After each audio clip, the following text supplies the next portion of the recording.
ESPN welcomes you to the following presentation of the National Football League.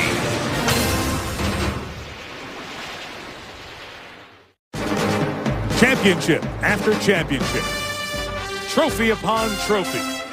For a generation of NFL fans, the Steelers of the 70s, the Niners of the 80s defined modern football dynasties. With toughness, they won titles. With grace, they defined greatness. One is returned as a regular among the NFL elite. The other welcomed back to the top this year. Two legendary franchises share the stage tonight. The Steelers and the 49ers sellout crowd here at Candlestick. And when the game gets going and the Steelers do something, you'll see plenty of terrible towels. As always, Steelers fans travel well.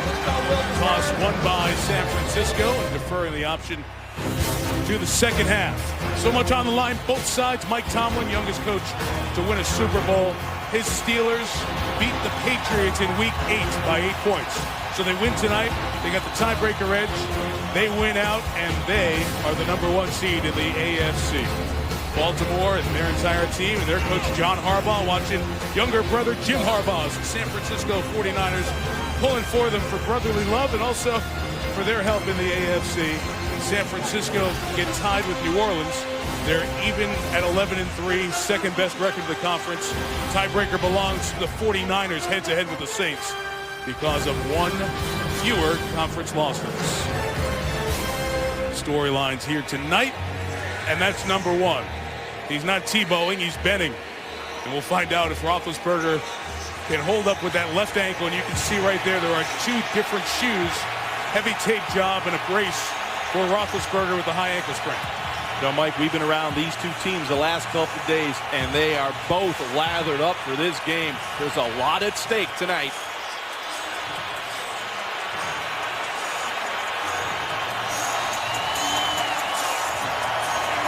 Antonio Brown, who John talked about before, very likable second-year man out of Central Michigan. They're already taking a punt back for touchdown this year. He's in the groove and ready to go. Part of the great San Francisco equation this year has been special teams as well. They've been outstanding. Yeah, you're going to see number 51, Blake Costanzo. He's the ringleader of this special team coverage unit under new special teams coach Brad Seeley. And David Akers, what a pickup he's been for the 49ers. Exactly 20-minute delay because the transformer blew. We take the top off this one in San Francisco. Pittsburgh's Antonio Brown brings it back. Up the middle, Brown. Chased down from behind at the 30-yard line. And D.U. Williams comes up to get him. 36 on the return, and here's Roethlisberger. He's only missed 6 games in his 8-year NFL career with injury. He gets the start here tonight. Yeah, Mike, if you Google the word tough, a picture of Ben Roethlisberger is going to show up. I mean, he is barn strong. He can beat you with his physical tools now and as well as his football IQ. You know, he's really hurt tonight. There's no question that we've documented it, but he's a warrior. We'll see how long he can hang in there tonight.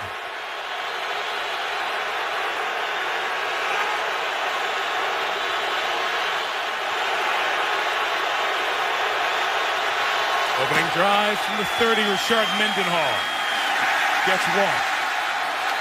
Very tough defense to run on.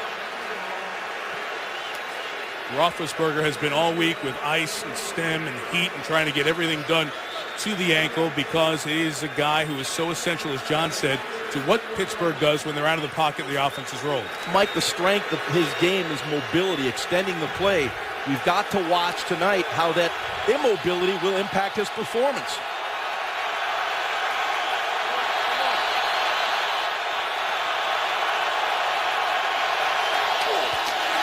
Second and 9. Here is Mendenhall.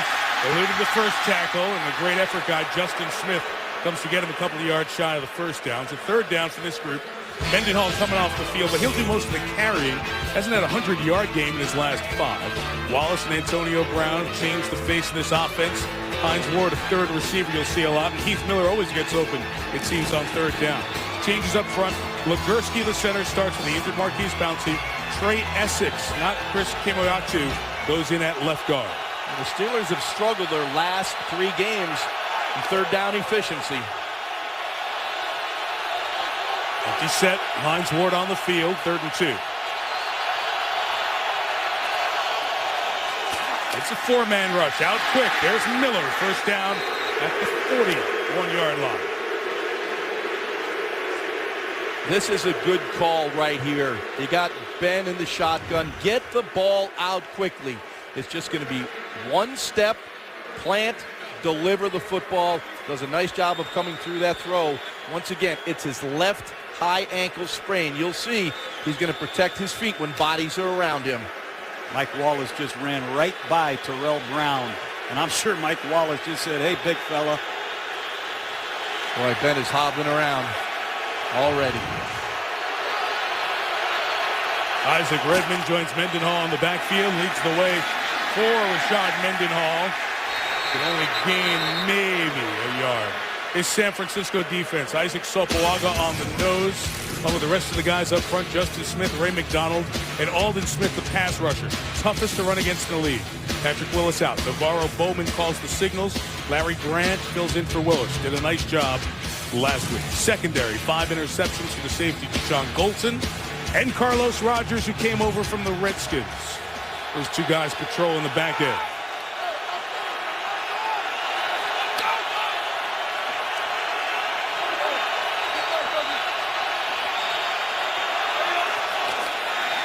Second and 8 to Mike Wallace. 2 tackles missed. Wallace takes off.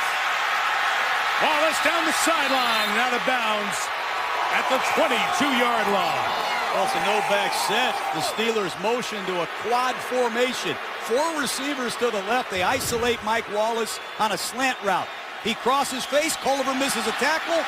Bad angle by the safety man. And if you make a mistake against Mike Wallace, a 6-yard gain will turn into 60 in a hurry. And once again, good delivery by Ben. You could see he still can't transfer his weight properly, but he is so strong, he can still deliver the football with accuracy and velocity. Gain of 36. Longest for Wallace in his last 7 games. Mendenhall left.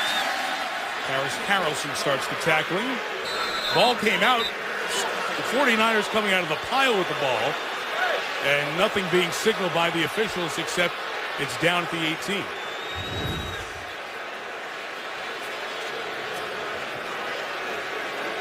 But he's clearly down. Yep.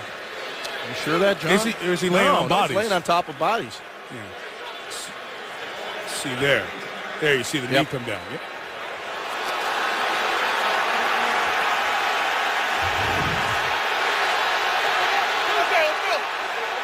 So it's a gain of 3 and 2nd and 7.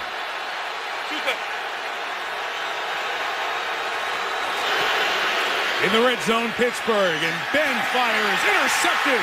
Carlos Rogers has his 6th. Rogers on the run.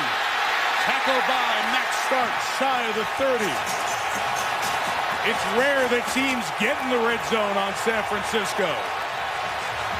And that time, Carlos Rogers erased it with his 6th interception of the season. Opening turnover, San Francisco. Their ball when you come back. Francisco, Niner fans happy with Carlos Rogers, a guy who couldn't catch the interceptions when they came his way in Washington. He now has 6, 1 shy of the league lead, as Roethlisberger was picked in the red zone for the 3rd time this year. Now Alex Smith takes over. From the 27, Frank Gore. To the right with a gain of 3. Back to the turnover, John.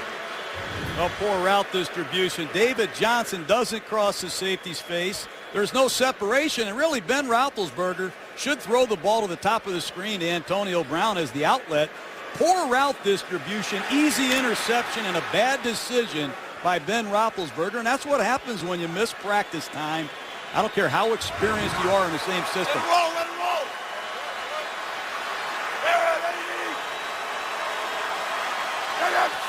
After a gain of 4 on Gore, pressure's picked up, and Smith throws to Vernon Davis, who's brought down by Polamalu after a first down's picked up at the 38-yard line. Most importantly, the pass protection held up. The Steelers did bring 5. They tried to create some pressure, but it held up. It's been an area they've been struggling with. Alex Smith, the quarterback, the former #1 overall pick. John, where's he improved this year? Well, he's just reliable. I think this structured system that Jim Harbaugh brought to San Francisco has really helped Alex Smith. Just got to pick it up in a red zone.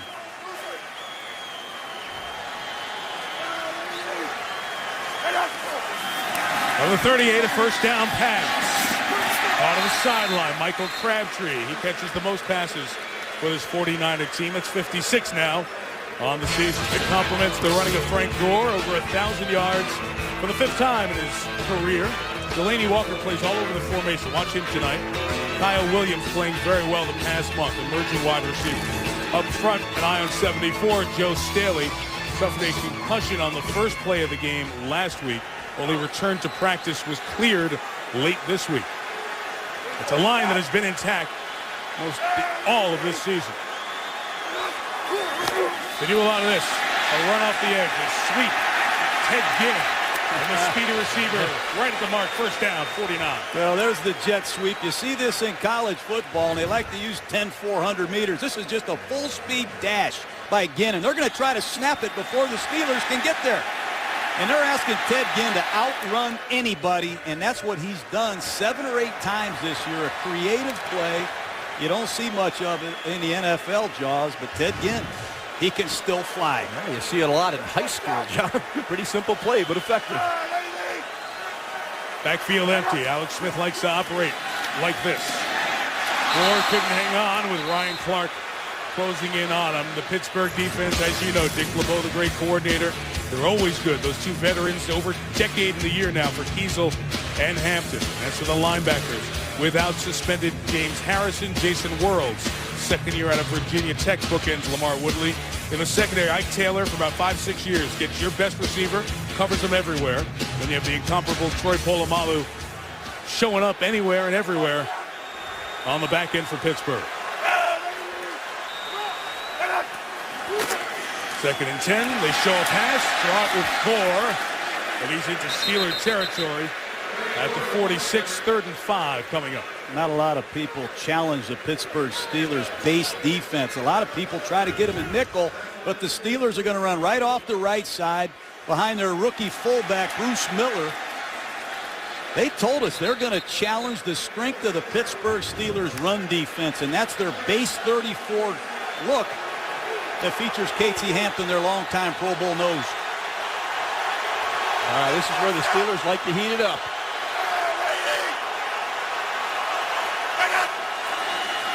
Third and 5. They bring 5. Smith has time.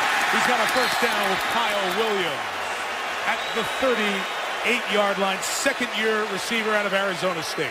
It's a nice job with a slot combination. You see Williams come in short motion. He's going to break back to the outside. Ball's thrown perfectly. And Kyle Williams, the 6th-round draft choice out of Arizona State a couple years ago, has come on in recent weeks and become a go-to guy in key situations for this 49er offense. And man, is he physical. This kid will block you. Halfway through the opening quarter. Opening drive, San Francisco. Smith right back to Williams. Very talented athlete.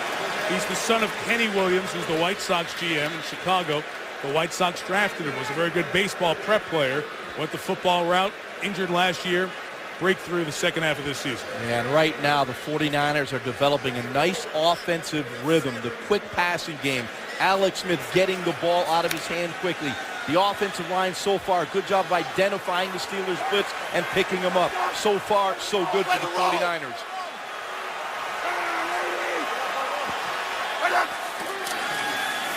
Gore to the left. Clark and Polamalu stop him with a first down at the 27-yard line. You know, Frank Gore had 5 straight 100-yard games. He's been quiet in the last few weeks. He's had ankle and knee issues himself, but he is clearly the man on this 49er offensive football team. They're throwing 3-step drops. They're frustrating the Pittsburgh Steelers blitz packages. They're getting rid of the ball before they can get there, and they're mixing in Frank Gore. A good balanced opening drive by Jim Harbaugh and the 49ers.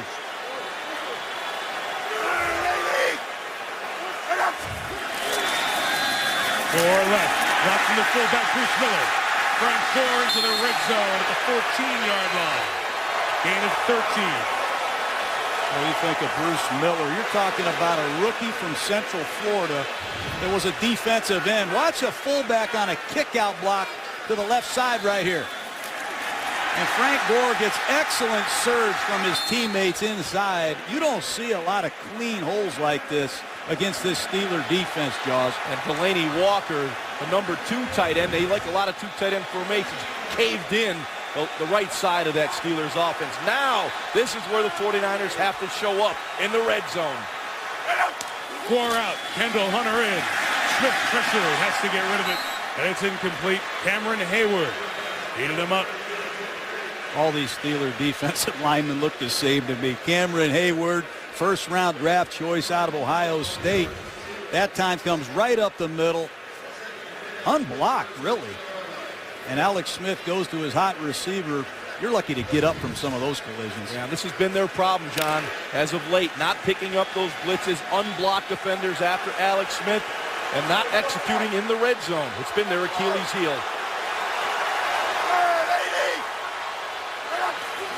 Play 12 of the drive. It's Hunter, the rookie out of Oklahoma State, stopped by Ziggy Hood. So Jim Harbaugh, who talked about their red zone difficulties with a bit of disdain when asked about it this week, and we were at practice Saturday, they put extra work and time inside the 20 this week.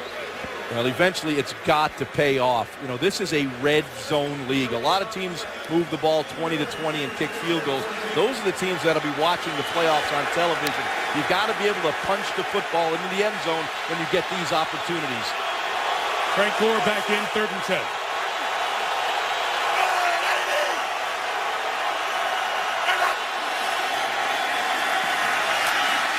Smith firing for Crabtree. First and goal, San Francisco. Just shy of the 2. That is a big-time throw by Alex Smith. First of all, you see the nice, solid protection by the 49ers. That's where it starts. Yeah, you're going to see a clear out at the top of the screen by Kyle Williams, and that allows Crabtree to work that corner route right in behind him. You see 3 49ers on 3 different levels. That's an old West Coast pattern right there. Coach Harbaugh brings that in here, Jaws, from Stanford. That's a big 3rd down conversion. That's just what this 49er offense needs in a red zone. Huge. Play clock running down. 3 tight ends for San Francisco. On 1st and goal, it's Gore. Loss of 2 yards. Ryan Clark comes up to make the play. Well, that's one thing you do not like, losing yardage on running plays, especially inside the +5. Just take a look at the penetration by the Pittsburgh Steelers. Right guard Snyder gets knocked backwards. That forces Gore to cut it back into a host of Pittsburgh Steeler defenders. Penetration kills you. And the Pittsburgh Steelers, they get it. They play with tremendous pad level. Play 15 of a 7-minute drive. Smith got to pull the trigger. Incomplete. Had Kyle Williams in the back of the end zone. Accuracy in this area of the field is critical. It's a compressed area of the field. Precision has got to be at its optimum right here. Alex Smith does a nice job of moving, but you got to hit this throw to Kyle Williams. These are the plays you can't leave on the field. Well, Kyle Williams got to be decisive there, too. He's got to sit down, give the quarterback a clean indicator what you're going to do. Those are plays that kill you.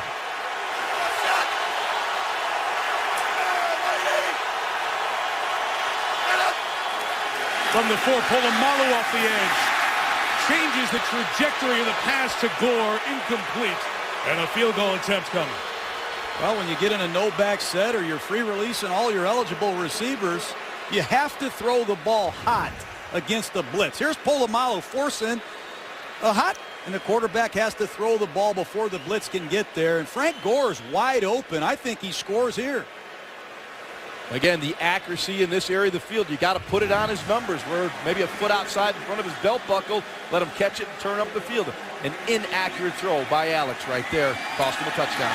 David Akers with that field goal adds to his NFL league lead in scoring.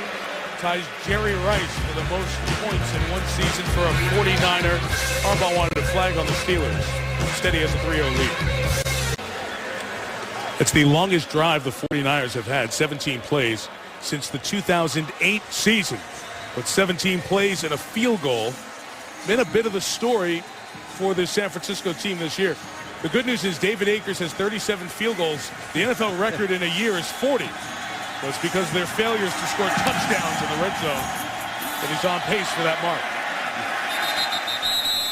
Great chance to be the Pro Bowl kicker. A touchback there. And the Steelers get their second drive at the 20. Big Ben hobbles back out.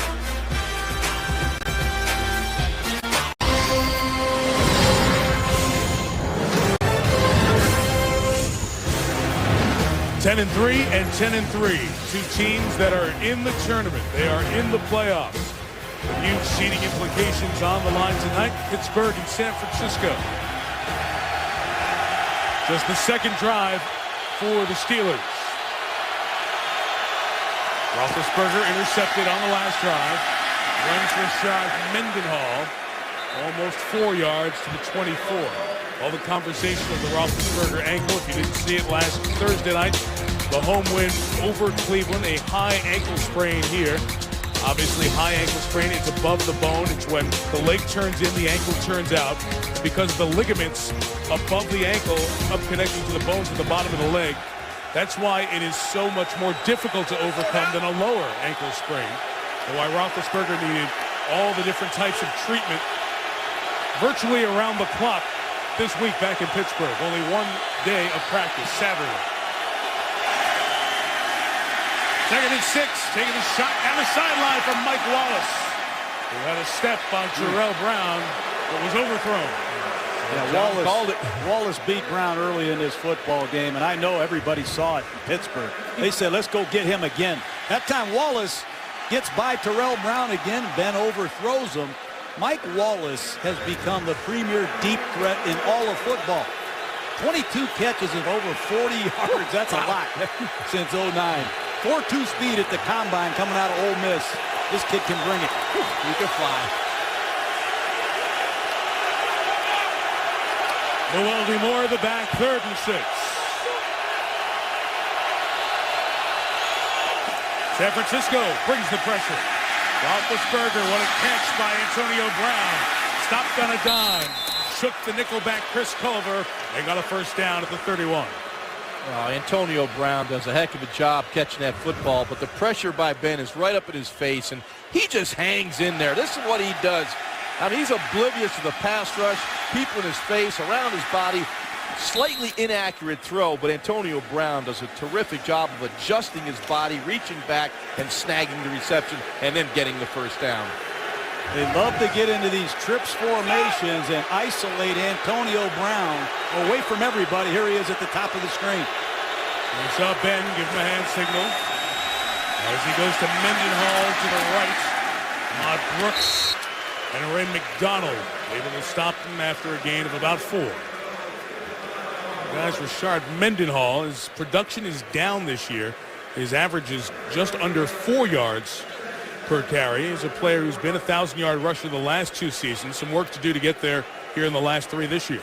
Yeah, he just hasn't made the long runs. You know, a year ago, he had 10 or 12 runs of 20 yards or more. An awful quiet in the long game category. That's what Mendenhall needs to do. Break one. Just 2 runs of over 20 yards thus far this year for Mendenhall. He's got it this time with Heath Miller leading the way.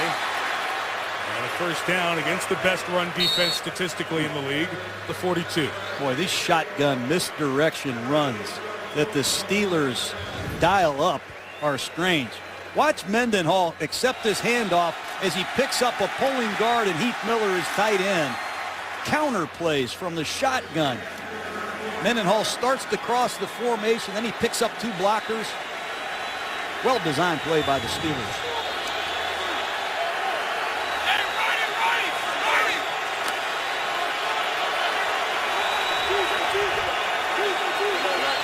Play clock at 3.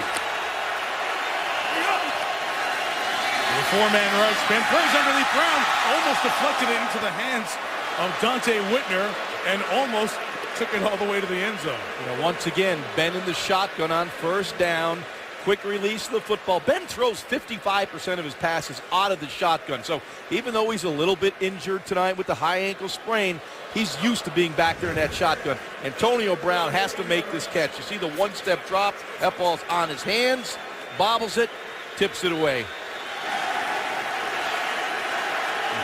Chris Culliver, the nickelback, rookie out of South Carolina, reaching in there.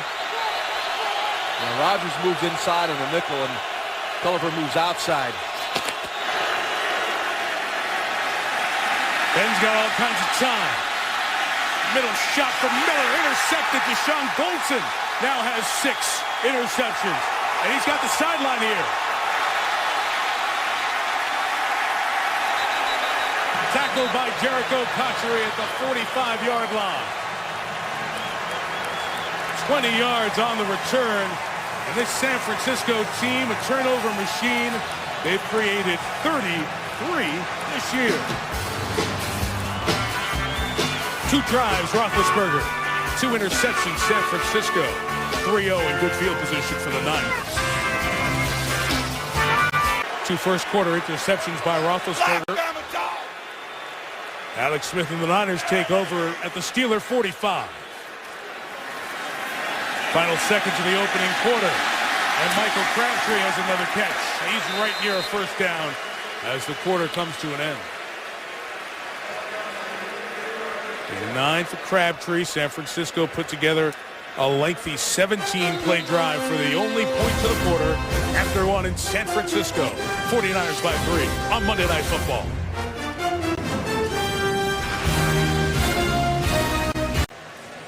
3-0 San Francisco after one. Ben Roethlisberger had not thrown an interception, had been very sharp in first quarters this season, playing with little practice and the ankle sprain. 2 interceptions first quarter tonight. Well, it's going to be a 3-man pass rush, and when you have a 3-man rush, you have 8 defenders playing zone coverage, and you have more time to throw the football. That time Ben has Heath Miller, who's uncovering in the middle of the field. He just late misses a throw. And let's take a look at Big Ben in the pocket. You see a little bit of a push up the middle as Trey Essex being pushed back into Ben Roethlisberger. He can't finish the throw, but he still has to complete that one. 2nd and 1. The fullback, Bruce Miller, gets it this time. Squirts through the hole for the first down near the 32-yard line. This Bruce Miller, sorry for getting excited about a fullback, guys, but Central Florida, he's a defensive end. He's all-conference USA today. They make him their 7th-round draft choice. He's the escort of Frank Gore, and he's coached by Tom Rathman, the great 49er fullback of years past. There he is. What a combination that must be, Miller and Rathman. Miller emerged when Moran Norris was hurt earlier in the year. There's Gore with Ryan Clark coming in down for a punishing hit after a gain of 3 yards. Well, you talked about Jim Harbaugh, and you saw a play that looked like the West Coast offense. What is this San Francisco offense? Well, I think it's a work in progress. You know, he's got a lot of pieces that he's just getting to know. But I do think they have a power gap running game that they use to feature Frank Gore. They really don't have a go-to guy at wide receiver yet. And I think they miss Braylon Edwards' presence in the red zone. Still very much a work in progress. Knee problem with sideline Edwards inactive again tonight. Hard count by Smith. Here come the Steelers. Alex gets rid of it toward Vernon Davis, but it's incomplete. Well, there's the blitzes that the Steelers are known for. They overload you. You're going to see Steelers coming to the strong side right here. You're going to see a couple Pittsburgh Steelers overload the right side of the 49ers. They make a mistake. Casey Hampton puts pressure on Alex Smith, and that's a wasted throwaway. Dick LeBeau, the defensive coordinator for the Steelers, does an excellent job mixing creative blitzes throughout the game. What a designer he is, John. 74-year-old Hall of Famer LeBeau. 3rd and 7. Here comes more Steeler pressure. And Smith throws to Vernon Davis in the open field. He loses the ball out of bounds after he's stretched out. Let's see where the spot will be. The rookie Cortez Allen was holding on. And at the 28-yard line, very close to a first down. It looks like he has it from here. Give the offensive line some credit again. They're picking up the blitzes, allowing Smith to get the ball out of his hand. Watch the effort by Vernon Davis. He knows where he's got to get to. He stays in bounds. Very, very close. Lunging, leaning, then loses the ball. Boy, that's close. With officials over there right on it. It's where the ball is. As soon as a body part comes down for the spot, first down, San Francisco. What an effort by Vernon Davis. You know, he's led the team in receiving, touchdown catches, yards the last couple of years. When you walk around the 49ers practice field, they have a lot of big, good-looking players here. I don't know how many guys are top 10 or 11 picks in this organization, but Vernon Davis is one of them. Not often that you see a tight end picked in the top 10. They have 9 top 10 players, 11 top 11 draftees. So there was talent here. Mike Nolan, Mike Singletary, the head coaches, couldn't get the offense going enough. The defense has been pretty solid. And using these tight ends and resurrecting the career of Alex Smith, part of the recipe to get the Niners to 10-3. Play action, first down. Smith taking an end zone shot for Crabtree. Overthrown by the quarterback. Pressured by Lamar Woodley. Oh, he's got to hit this throw, Yep. I think. They bring in Alex Boone. They have a jumbo tight end playing on the right side. They're using an early down play action pass. And they're going to come up firing, looking for Joe Staley, their left tackle, down the seam. And Crabtree's wide open on a little stalk and go. That's the third open receiver the 49ers have had early in this first half and come up with nothing. Well, you don't get many opportunities like that. Got to hit him. You catch Staley running up the field there. Yeah. Drawing coverage from the safety, right? 2nd and 10. Here is Gore. And they get to the 20-yard line after Ziggy Hood makes the tackle. You know, but so far the 49ers have done a good job with their protection. You'll see it right here. Here's that famed Pittsburgh Steeler Fire X, but nobody comes in clean. You see the good pocket, a good cradle for Alex Smith, and he delivers the football. This is what your offensive line has to do when you play a complex, sophisticated defense. You must identify who you block, then execute. The 49ers have struggled their last 3 games, but they look pretty sharp tonight.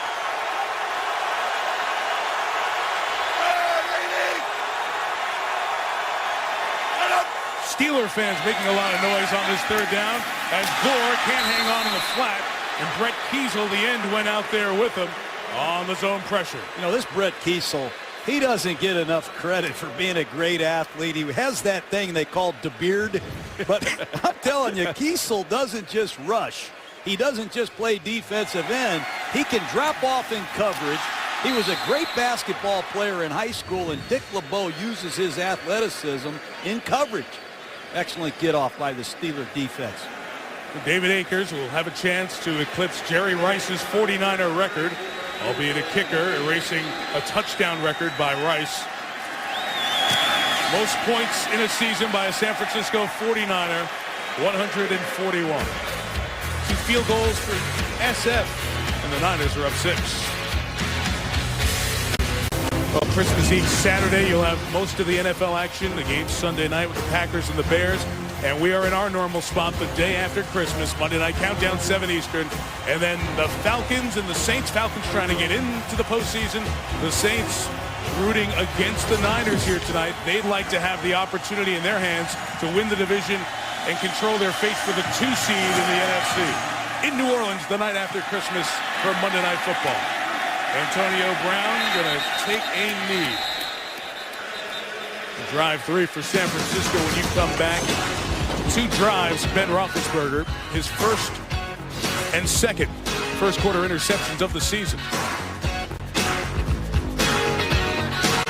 All right, we're back live in San Francisco. Just seconds before we went to break, all of the power has gone out again here at Candlestick Park at 5:19 Pacific time, 11 minutes before we were supposed to come on the air and get started. We had a transformer blow, and we were delayed about 20 minutes or so in kicking the game off. And just as we were getting set to come back out of commercial and the Steelers were getting ready to go at 6:43 Pacific time, here just under 3 minutes into the second quarter. The lights have gone out again here at Candlestick. Just perspective on this park. It opened back in 1960. It is one of the older ones in the National Football League, and the 49ers are in the process of getting ready for a new stadium down in Santa Clara. They hope in the next 3 or 4 years. The only lights that you're seeing, actually, other than the scoreboards, are lights from cameras and cell phones. Those are the only lights that people are using to provide any sort of images. The auxiliary power lights at the top of each section, which came on during the last power outage, has not happened yet to this point. I look off in the distance and I see power up on the hillside, so I don't know how far spread this power situation is. This all did start, as I mentioned earlier tonight, 5:19 local time, just 11 minutes before we were going to come on the air, 21 minutes before kickoff. Look at the left-hand portion of your screen. You see a transformer explosion, and this is what it looked like inside. And you see on the left side, up under the Monday Night Football logo, the lights went out. Walt Coleman, the referee at that time, was discussing with security. Teams went back in the locker room. Roethlisberger, the rest of the teams came out. Our start was delayed. They gave the players a chance to warm up a little bit. And now we are in the same situation again. The last time generators were used, it took them about 20 minutes or so to cycle and get going. And here we are in the same situation at the 12:13 mark of this second quarter with the score 6-0. This is bizarre. You ever been through this, guys? Yeah, I've been through a couple thunderstorms as a player. You know, and it slows you down a bit. But this is difficult because the unknown right now, how long this power is going to be out if you're a player. You know, you're into the heat of the game. You know, you're worked up. You're sweating, all that. Now you're sitting on your helmet over in the sideline. So there's going to have to be some time for these guys to stretch out a little bit and get warm. If we go for a lengthy delay like we had till the generator kicked in last time, what about from a coach's perspective? Well, you got to use this to your advantage. You go inside, you treat it like it's halftime. You try to make some adjustments, try not to panic. It is what it is. You have to respond to these situations, and you have to make some adjustments. And what a great opportunity to do that. But for the players, they hate this, don't they, Joe? Oh, my God, it's terrible. It's terrible because it's the unknown.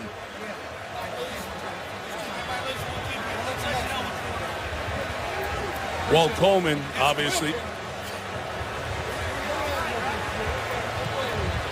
try to listen in any of what we could eavesdrop as his conversation with Jim Harbaugh was going on. He was trying to find out any potential information.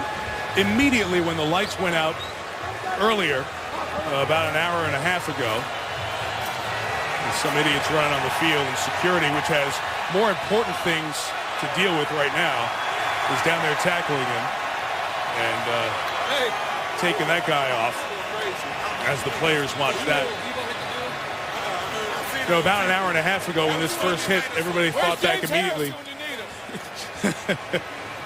Yeah, Harrison would have knocked him out. In 1989, we had the earthquake here, and people thought about that immediately when the lights went out earlier on. But there was no shaking then, no shaking of any sort here. We saw that explosion of the transformer earlier. And we just get a look from above, and you see what the stadium looks like is one bank of lights at the bottom have barely come back on, and then other lights in the parking lot area.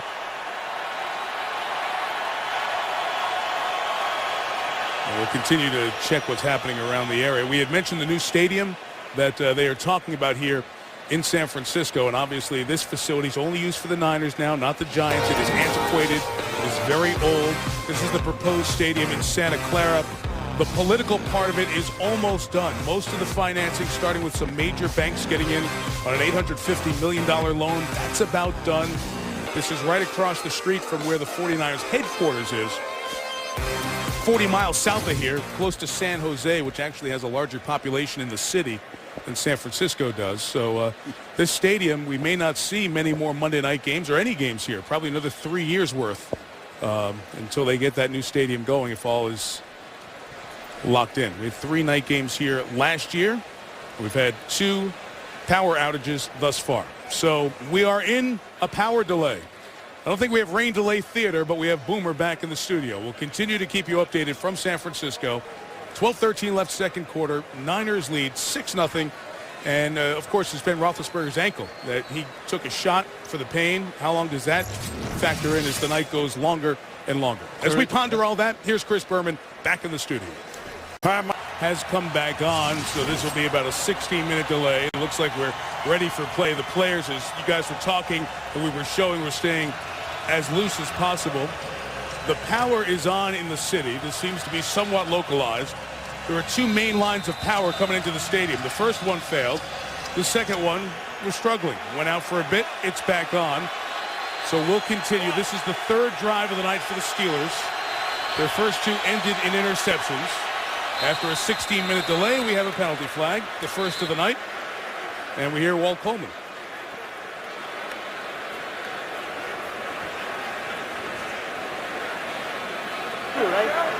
Encroachment, number 91, defense, 5-yard penalty, still first down. It's on Ray McDonald of the 49ers. If you're just joining us, San Francisco really had a chance to be up 10, if not 14-0. Two drives, opportunities to get touchdowns as they got into the red zone, then the fringe of the red zone right at the 20. They had to settle for field goals, which has been the story of their season. On 1st and 5, Roethlisberger going to check it down to Mendenhall. Great move around the linebacker that missed the tackle. And Richard takes it to the 37-yard line. Paris Harrelson was the one who couldn't get him, a gain of 12. Well, they want to go deep to Mike Wallace, but what a nice job by Doug Legursky, the center. Watch him pick up this blitzing linebacker to his left. Give Roethlisberger time to look down the field and find his check down. And Mendenhall does a nice job after the catch. Was a nice job by Ben. He was looking deep down the field to Mike Wallace on that deep post. Wasn't there. Checked it down.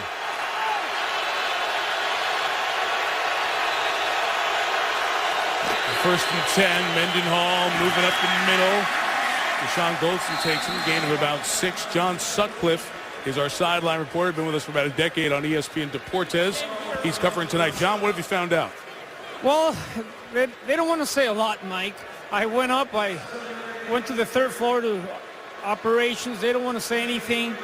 Talking to some longtime employees from Candlestick Park, they say they don't remember ever seeing this. Some man told me that he remembers the earthquake of '89, the last time the power was lost in the stadium. But to be honest, you can tell that they're running like hell trying to fix it, and nobody really knows, or they're not really saying what's happening or what they're doing to really fix it. Good hustle, John. Thank you. It's 2nd and 3. Here's Mendenhall with a move to the right. He's only going to gain about 1.5 yards. Navarro Bowman, there's a guy we need to talk about. Boy, has he done some job all season. You know, when you watch this film, Jaws, you think it's 52 Willis. Man, Willis, hey, that's not 52. That's Navarro Bowman. He leads the 49ers in tackle. This kid has run through and made 9 tackles behind the line of scrimmage. Second-year player out of Penn State. Boy, Vic Fangio, the new defensive coordinator, really likes what he sees in Navarro Bowman. He likes what he sees in this entire defense for the 49ers. They have been outstanding all season long. About 1.5 yards to pick up on 3rd down.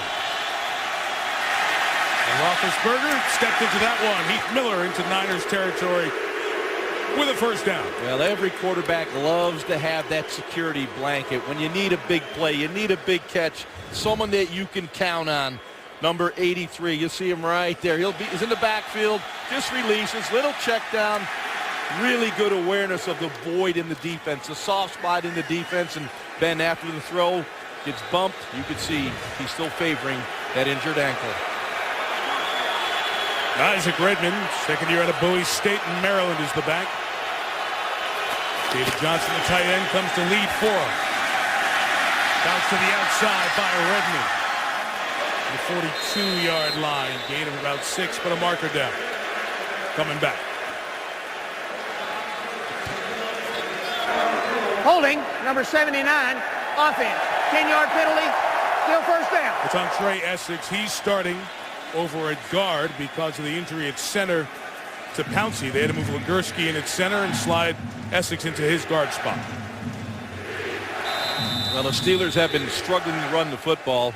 They finally got a nice positive gain coming back because of the penalty on Essex. Playing behind the down now against its defense is pretty tough.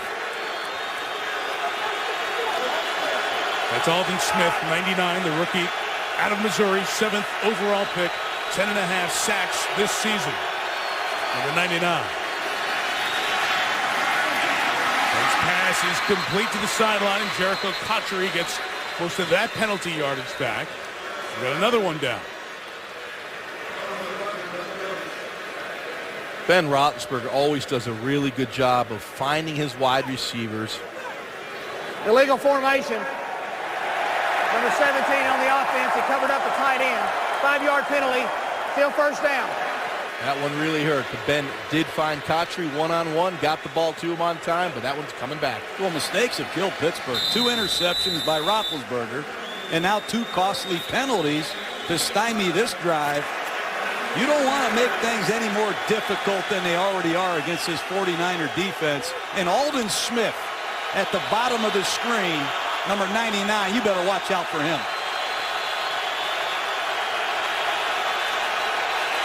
First and a quarter of the field. Smith coming up the middle. Flushes Roethlisberger. Just gets rid of it and throws it away. Got out of the pocket, out of the tackle box so he could throw it. This is a defense that is just tremendous. In terms of scoring, no one stingier in the National Football League. 14 points a game. This 49er defense with a lot of that talent John was referring to earlier on. Patrick Willis has been setting so much of the tone during the year, helping the run defense, which is number 1 in the league, 70.5 yards per game. And then you want to get an individual rusher going? Not against these guys. You want to get in the end zone on the ground? Not against these guys. The 1920 Decatur Staleys, first year of what eventually became the NFL. The only other team in the 9-decade history of the league not to allow a rushing touchdown in their first 13 games. Look at Smith, move Roethlisberger, get to him, and sack him. Aldon Smith on Max Starks, a penalty in the secondary. This is just sheer power by young Aldon Smith. And this flag could be an illegal contact foul against the 49ers. But Aldon Smith is special. Prior to the pass, illegal contact on the defense. 5-yard penalty, automatic first down. So from 2nd and 25 to first down, Pittsburgh. Well, Aldon Smith, underclassman out of Missouri. Watch him just bull Max Starks. He's going to take him right back to Ben Roethlisberger, get rid of him, and then sack Big Ben for his 11th and a half sack. Very impressive. That other Smith guy there, Justin Smith, is pretty darn good too. Been able to get his ankle out of there. So it would have been that sack moving him higher up on the charts this year in the Niners, but it's erased because of the 5-yard penalty, and it's 1st and 10 Pittsburgh. Then the sideline toss to Mike Wallace. Culliver brings him down. Steelers sideline wanting a flag. Instead, it's just a gain of 7. You know, a lot of people talk about this defense of the 49ers and the stats he just showed, Mike. But what I think people need to know is there are always 11 men on the field that will tackle. I'm talking about Dante Whitner, the safety, Goldson, the other safety, both corners, these linebackers, all 11 49ers can tackle. In their front 3, their defensive linemen make more tackles than any group in football. A lot of it starts with big old 90 over the center, Sopoaga. 2nd and 3, and Mendenhall comes to the right. It'll be 3rd and 2, and that's a little bit of the stats in pictures. Tough to run on. Obvious right there. They hold their gap, and run defense is all about penetration, gap discipline, gap responsibility. Watch how all the red jerseys fill the gaps. There's nowhere for Mendenhall to go. Gains a half a yard on the play, brings up a 3rd and 2. Another big 3rd down for the Steelers. It's been a man-to-man situation for the 49er defense. Earlier in the game, Mike Wallace ran right by Terrell Brown. Now he's at the top of the screen against the rookie Chris Culver. Just 3rd and 2, but because of the receivers, Niners have their nickel secondary out there.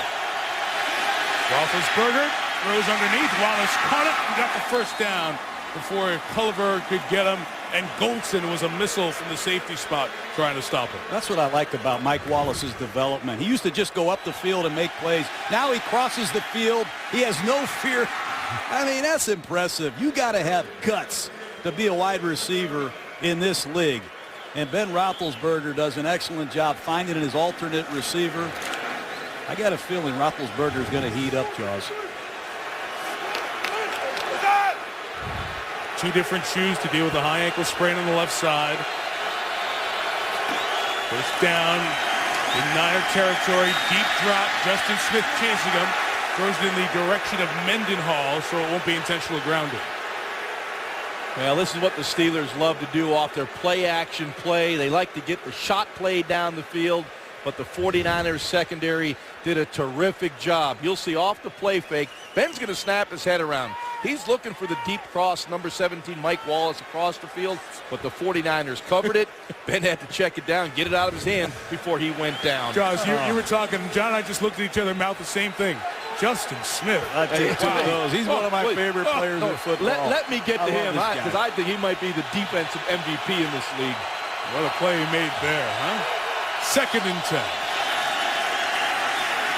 Middle shot, deflected in the air. What a job by the guy filling in for Patrick Willis.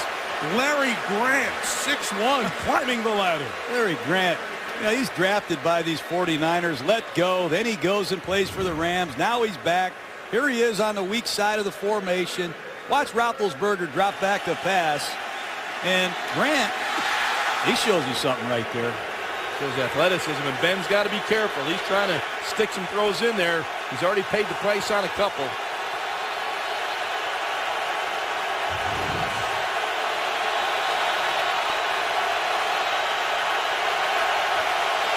Third down, Niners bring 5. Roethlisberger scrambling, throwing downfield for Wallace. Incomplete. Dante Whitner going back in coverage at the safety spot. Helps deter the long ball for Wallace. Yeah. Let's just take a look at Roethlisberger's ankle here. It's the blitz. It's man-to-man coverage. But watch Roethlisberger escape. Get clearance to launch one to the missile, Mike Wallace. Good down-the-field coverage by the 49ers. Yeah, but John, that wasn't Ben's throw. Did you see that ball come out of his hand? That's not how he throws the football. That thing was a duck quacking down. First punt of the night by Jeremy Kapanos. His fair caught by Ted Ginn. The Niners will take over, leading by 6. ESPN's Monday Night Football is brought to you by Mercedes-Benz. Experience truly great engineering today at your authorized dealer. HTC Resound, the only phone with built-in Beats audio. IBM, let's build a smarter planet. Visit IBM.com/smarterplanet. And National Car Rental. Go national. Go like a pro. Aerial coverage from San Francisco and the Bay Area on this Monday before Christmas is brought to you by DirecTV. Mike Tirico, John Gruden, Ron Jaworski, John Sutcliffe on the sideline here tonight. Embarrassing night for the city of San Francisco and Candlestick Park, which has lost power twice here. 20-minute delay in starting the game, 16-minute delay in the second quarter. 5:19 left here in the second. In a battle of 10 and 3 teams, the Niners lead 6-0. And on first down, Alex Smith. For Vernon Davis, Ryan Clark, what a great play separating Davis from the ball. Ryan Clark, absolutely tremendous play. It looked like Vernon had the big play on the crossing route off the play action, driving across the field. This is terrific safety play by Clark, knocking the ball away. It looked like a big play for the 49ers. That is ball skills, ball awareness, and knocking it down. And doing it legally. And Clark, one of the players we talked about, we have to be really careful, almost play the game differently than we used to because of the way the rules are called. And boy, he adapted and did it there. Yeah, and he used the term bang it out of there, and that's what he did. 2nd and 10, Gore. Steelers with the physical message on this defensive series. Lawrence Timmons on the inside. Well, that time Alex Smith audible to that running play to the right. He saw Troy Polamalu, number 43, as a potential blitzer on the left side. Audible to a running play away from Polamalu, but good team defense once again by this Pittsburgh Steelers group. This is when the Steelers like to bring the heat in passing situations. So far tonight, 65% blitz. Heavy dose of pressure.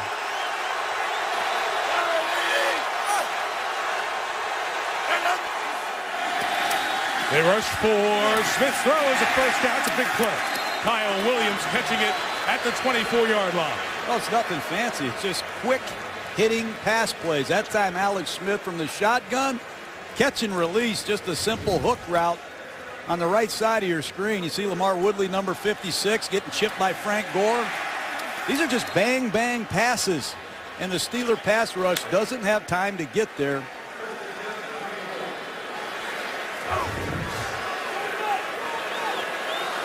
Third drive, 49ers have scored on the first two.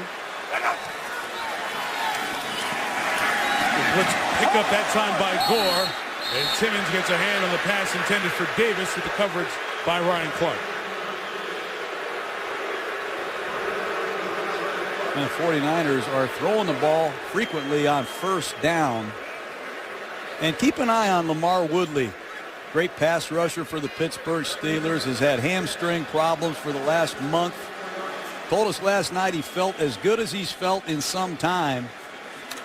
And with James Harrison out, they need Lamar Woodley to make one of his signature big plays for this Steeler defense.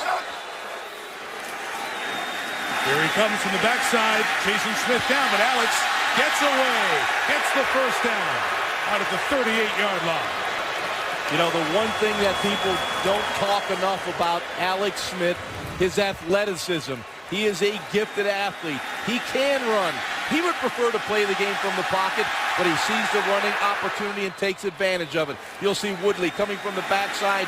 Alex Smith gets out the front side. Can't get there to make the play. Last 8 games, it's the 8th time he's done that. Run it for a first down. Chill.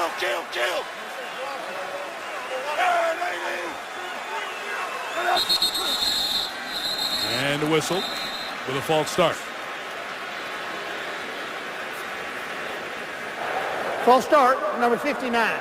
Offense. 5-yard penalty. Still first down. And Jim Harbaugh got this job. Every sign he sent out, guys, was, I want Alex Smith to be the quarterback. Remember, we had the lockout, couldn't spend time together. That one-day window, the first day of the draft, he gave Alex Smith the playbook. It was go learn the offense and then go teach it, even though you're not under contract here. As soon as the lockout cleared, Smith was signed. And that confidence that Harbaugh showed in the former #1 overall pick has been borne out in this 10-win season. He's a mentally tough kid, that's for sure. On 1st and 15, Smith sideline, Teddy Ginn brought it in. Yard shy of the first down at the 47-yard line. Well done by Alex Smith on a 5-step drop. Get the ball out of your hands in about 2.1 seconds. He's been very good at that tonight. You'll see the isolation route here to Teddy Ginn. Just pushes this up, comes out the break. Watch this. Turn outside. Here comes the football. Timing and rhythm of the passing game.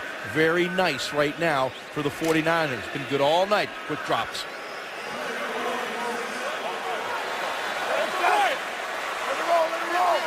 Almost every offensive lineman who's dressed tonight in there. They've got 7 linemen in now as they run Gore through the middle into Steeler territory. That's just a great cut by Frank Gore. There's certain things you can't coach. You hear about backs with vision. Watch this run. Watch this cutback run, and he finds daylight. I love decisive backs. He doesn't pitter-patter his feet. He makes one cut, trusts it, and he's off. Good finish by Gore. It's not an offense that wows you. They don't get a bunch of fantasy football points, but complementary with their very good defense. They're winning a kind of a playoff feel game. 2-minute warning in San Francisco.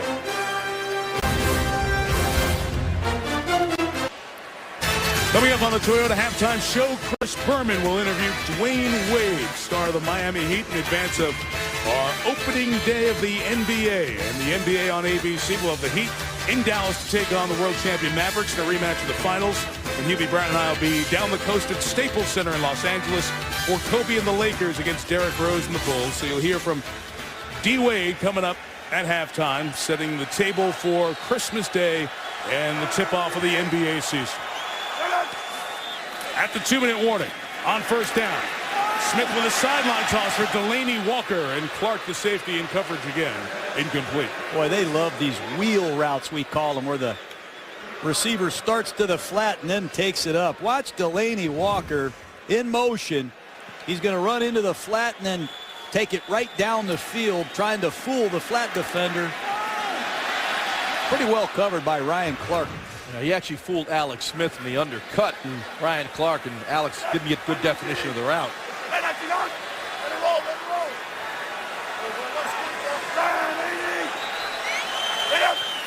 Walker now motions out. Smith goes that way, and Delaney makes the catch down at the 41 by Clark. We have a penalty marker down back by the quarterback where the throw happened. Could be a chop block here. Personal foul, chop block, number 21, offense, 15-yard penalty, still second down. Gore go low while the rushing Steeler was engaged with another offensive lineman. Yeah, you like to chip that pass rush before you head out in your route. You'll see Frank Gore, number 21, in the backfield. He sets in his pass protection. I don't think that's a chop block, guys. That's usually you have to be engaged on the rusher, and there was no engagement there, and thought it was pretty good block by Frank Gore.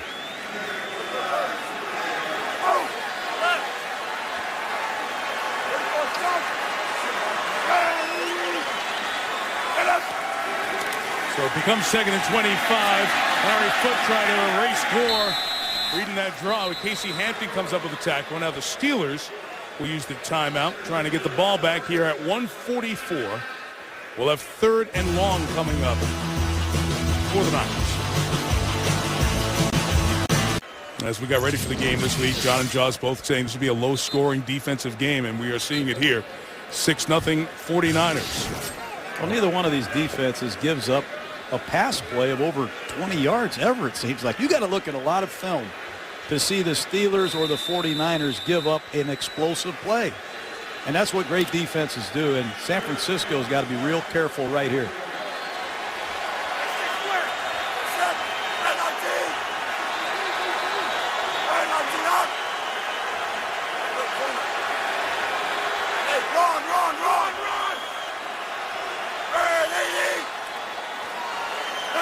Steelers coming. Smith gets out of the pocket, throws on the run, caught by Kyle Williams. Escaped the Polamalu tackle, but he goes out of bounds. It's no first down. They're 10 yards shy, and it allows Pittsburgh to stop the clock and accept the punt and still have 2 times out left. Well, it looks like it's going to be a big gain up here, and Troy Polamalu, like a torpedo, flies across the formation when he sees his crossing route. That's impressive, man. His hamstring looks pretty good right there. I love the way that played out. You know, you heard the call, run by Alex. They slid the protection. The backside linebacker came and created the pressure. 2 smart football teams. Well, the top punters in the NFL. Andy Lee. His first punt of the evening. This guy's great. Best punters in the NFL are in the Bay Area. Over in the East Bay, Shane Leckler for the Raiders, Andy Lee for the Niners. Outstanding kick of 44. Each team limited to just 3 drives in this first half. Minute 26 left. If not for the power delays, this would have been a fast-moving first half. 10-3 team. Steelers, if they win out, they're the #1 seed in the AFC. Right now, Baltimore, New England, even Houston fans enjoying the scoreboard for the moment. Here's Mueldy Moore with a first down run.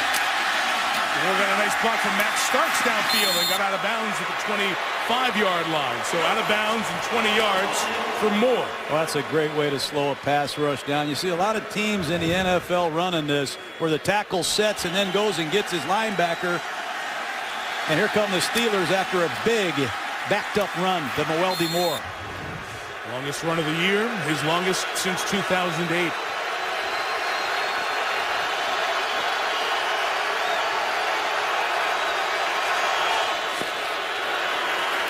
Twisting 49er rush. Ben throws underneath. Here goes Antonio Brown through the secondary. Culver pulls him down by the jersey, but another 20-yard gain. That's all about the protection. Once again, Ben had time in the pocket. Let that play develop. It's a deep crossing play. Ben found Brown. Move the chains. 2 plays, 40 yards. Steelers driving. Just 1 timeout remaining for the Steelers. Minute 7 left. On this drive that started at their own 5. Roethlisberger out of his hands quick. Caught by Mike Wallace. Gain of 7. Inside of a minute. And this is where Ben Roethlisberger's at his best. He loves the no-huddle offense. Not just in 2-minute situations. He loves it in any situation.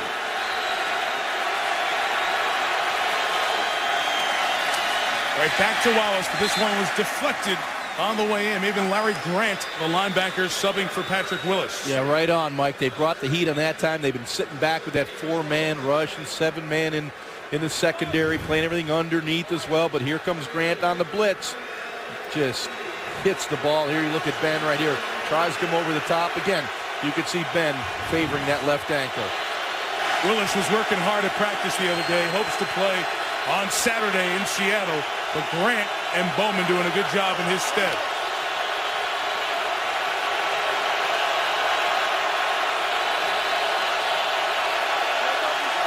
Third and 3. They bring 5. Roethlisberger got it to Brown. Antonio not only got the first down, but out of bounds at the 43. But Pittsburgh does a great job with bunch formations. 3 receivers tight in a stack. And when the ball is snapped, all 3 receivers scatter. And you see Antonio Brown outflank the 49ers. Ball's thrown perfectly, and they get a clock stoppage. Great call by Bruce Arians. They have a lot of good stuff in these bunch formations down in Pittsburgh. Bruce, the offensive coordinator, who Ben Roethlisberger and Mike Tomlin talked out of retirement after last season. Confusion by the Niners. They take timeout. We take it with them. Talk of the Steelers, their success offensively. Antonio Brown in his second year, third-year man Mike Wallace. Hines Ward's still around at 35 years old, the 14-year veteran. And he's got some big catches left in him, especially the bigger the games get. Ward on the field most of this 2-minute drive. The best offense of the night for Pittsburgh. Roethlisberger underneath Noeldi Moore. Got away from Bowman almost. Touchdown at the 36. 25 seconds preserving that one timeout. And they're in field goal range right now. It'll be a long field goal, but they'll have an opportunity to attempt one. A lot of time running off here as they exchange personnel. Down to 11 seconds as Roethlisberger takes the snap. Goes to Moore. Got to be careful here and stay in field goal range. And he gets out of bounds with 4 seconds left. That was not the best clock management. Yeah, I thought they'd kill that. They could have run up there and clocked it, killed it quickly. I don't know if they have field goal range here, guys.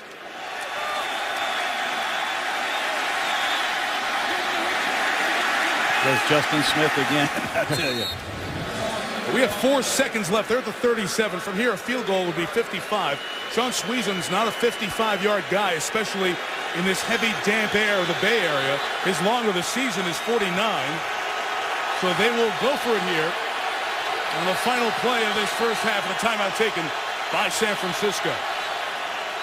It's a good call by head coach Jim Harbaugh. He used to coach this last play of the first half, whatever you want to call it, the rebound pass or the Big Ben Hail Mary. He used to tell our receivers they never call offensive pass interference on this play, Jaws. That's correct. So go down there, do whatever you have to do. You try to distribute your 3 receivers. You want a tip guy, you want somebody behind them, and you want somebody in front of them, so you have distribution of your receivers. But tell your offensive receivers, hey, they're not going to call pass interference, so go down there, be reckless. You saw Kansas City Chiefs beat the Chicago Bears, really, with the Hail Mary earlier in this season. Take a look at the aggressive nature in which these Pittsburgh Steelers run down the field. You have Hines Ward, Jericho Cotchery at the top of the screen, and a clear prevent defense by this 49er outfit. They put 3 players back by the goal line. 4 seconds left, final play of the half, barring a defensive foul. 3-man rush, Roethlisberger gets it out behind the play. Brown catches it, tried to get out of bounds. And that was really a poor job of managing the clock at the end of the half by the Steelers. If you're wondering why not try a 55-yard field goal, 55 is the longest field goal ever made at Candlestick. David Akers earlier this year. Niners ball to start the second half. A half with 2 field goals and 2 power outages. Here's Boomer. Tonight, 2 teams at the top of their game, holding nothing back, seizing each opportunity, and showing the world they have what it takes. Because there can be only one best. The Steelers versus the 49ers on Monday Night Football.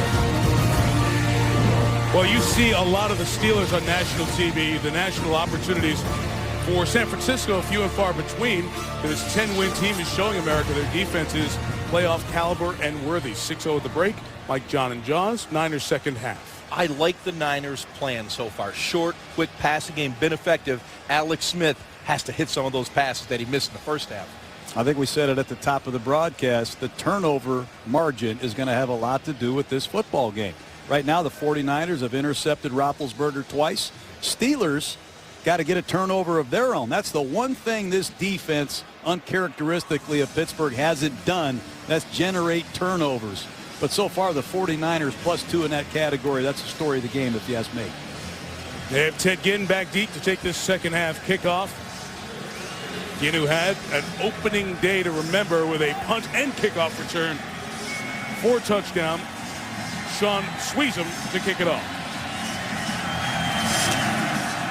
Steelers controlling their own destiny for the #1 seed, scoreless in the first half. And here comes Ginn.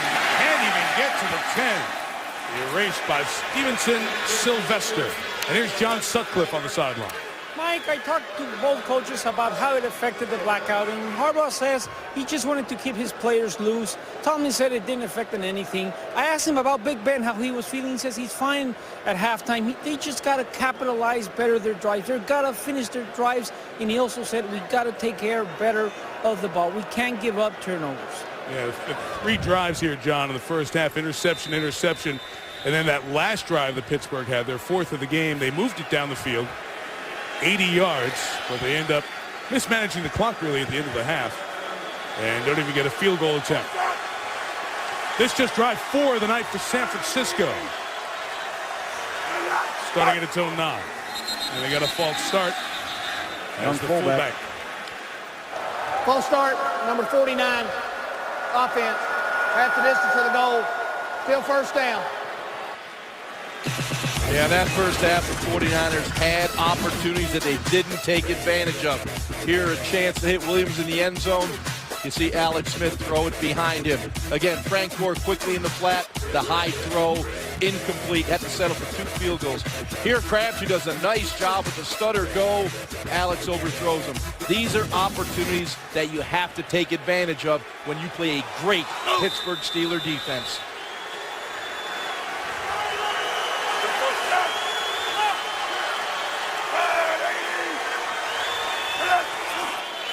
First and 14 after the flag. Gore is wrapped up. Now the Steeler defense and Lawrence Timmons buzzing in, starting to have more of a way with this San Francisco front. And Ted Ginn, who went down awkwardly on that kick return, heading back to the locker room. Talked about the tackle made by Stevenson Sylvester.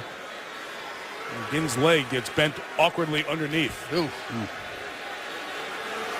So they'll look at the right leg at Ted Ginn. He's their speed guy. He's the guy that takes the top off the defense. Already down, Braylon Edwards inactive tonight. He's been suffering from a knee injury. Gore finding space. Polamalu was diving in to get him. Gore got down to avoid the hit right around the 12. It's a good stretch zone play off that right side of this 49er offensive front. And it breaks to the second level, but you see Troy Polamalu come from depth and make an open field spear tackle right here against Frank Gore. Nobody does it better. Fearless, reckless Troy Polamalu, last year's defensive MVP. Because of the injury to Ginn, Brett Swain, who spent most of his first couple of years in the league with the Packers, 18, is the 3rd receiver. 3rd and 7. Good pickup by Gore, but the pass incomplete for Crabtree. It's 3 and out San Francisco. Well, you're right, Mike. Frank Gore did an incredible job. We talk about his running ability. That's what a running back in the NFL has to do, is be able to pick up the blitz. The blitz was coming by Jason Worlds. Gore picked it up, but there was an inaccurate throw by Alex Smith. Here's Antonio Brown 2 weeks ago against the Bengals. Took one back 60 yards. And Andy Lee, one of the premier punters in football, I'd be shocked if he gives him a great look here. 50-yard average. I'd say that's great, John. Sometimes his deep ones are down the middle. This one is 61 yards. Back to the 27, Brown. Got through a little bit of the trash, but a marker comes down, and it'll be a long field. We talk about why this Niner team is good. Their defense is terrific, but special teams, led by Lee, and then the guys covering in after it.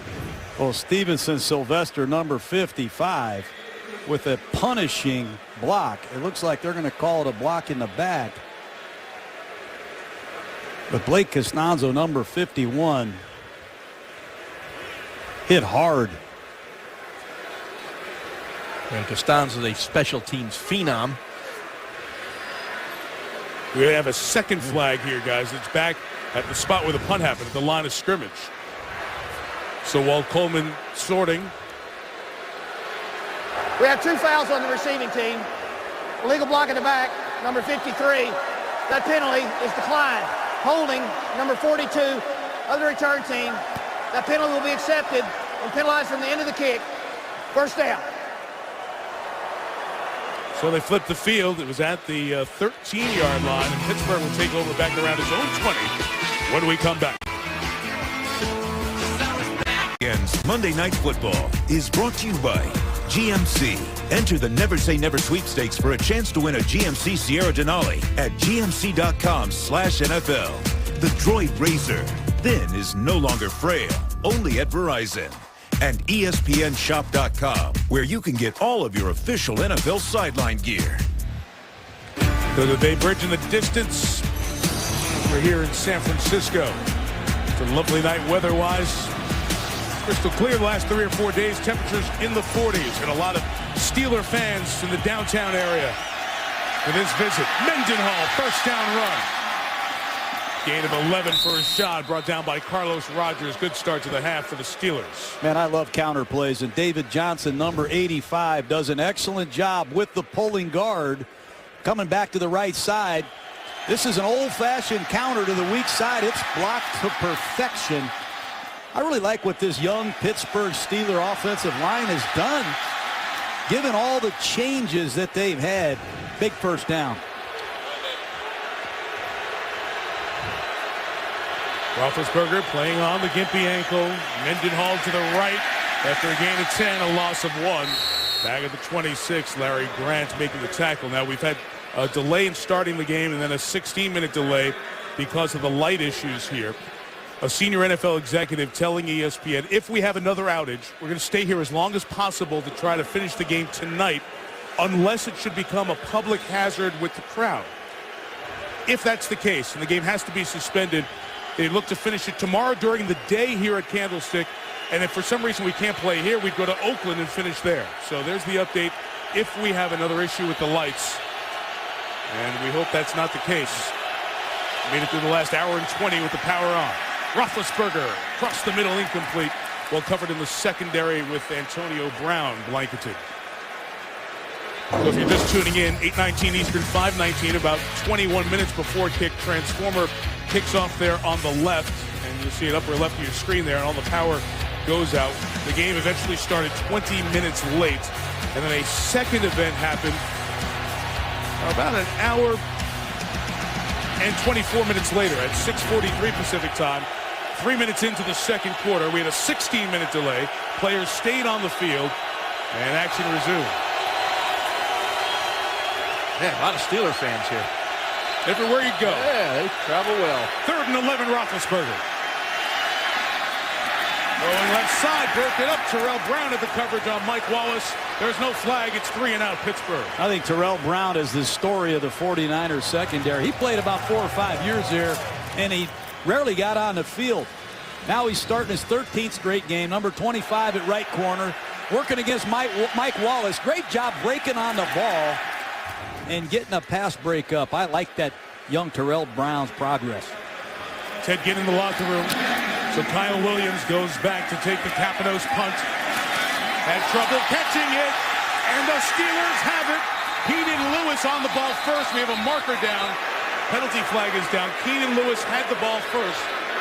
Now a big scramble, and one referee official has pointed Pittsburgh ball.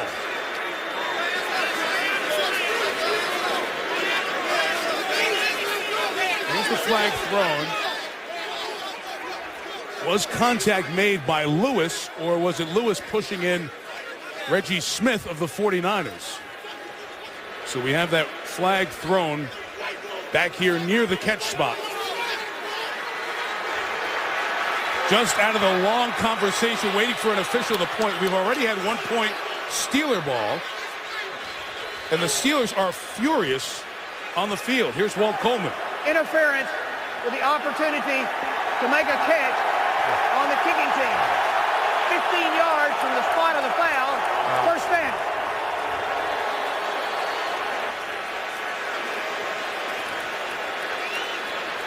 Steelers incensed. One about the recovery they felt they had, but that was insignificant. Upset now about the flag.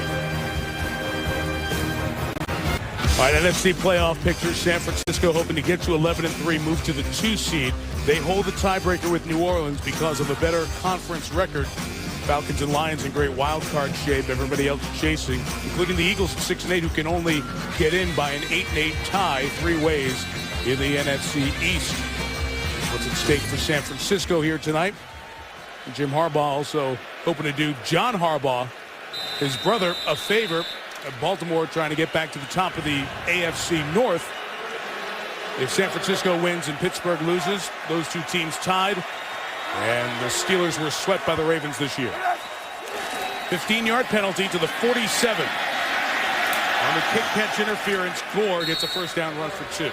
What a play by James Ferrier. This is a very instinctive veteran football player of 15 years.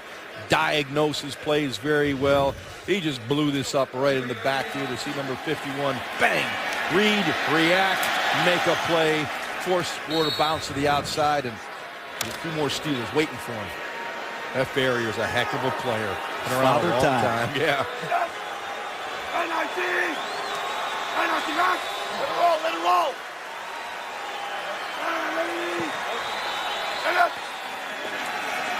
Second and 8. Alex Smith throws to Vernon Davis, and Polamalu brings him down in the open field. About 3 yards shot of a first down. You just don't find safeties with this kind of range. Watch where he comes from. I mean, he's 16 to 18 yards deep. He sees this shallow cross. He says, not today. What a great effort by Polamalu.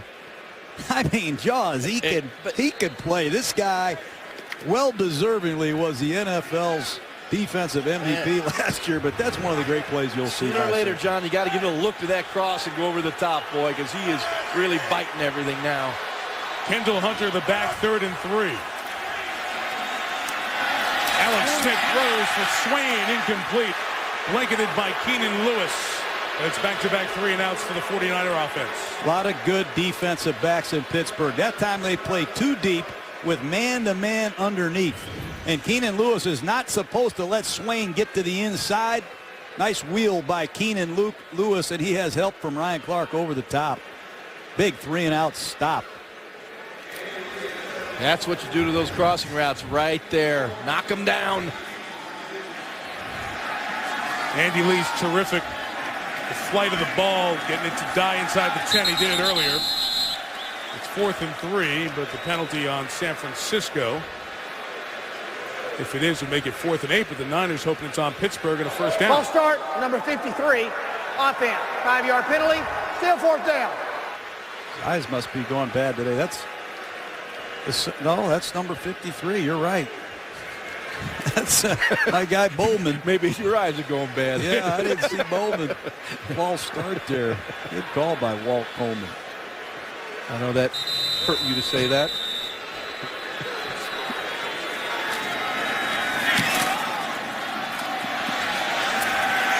Fair catch, Antonio Brown back at the 9. So great hang time makes it a long field again for the Steelers. Defensive struggle. 2 teams that we'll see in the postseason.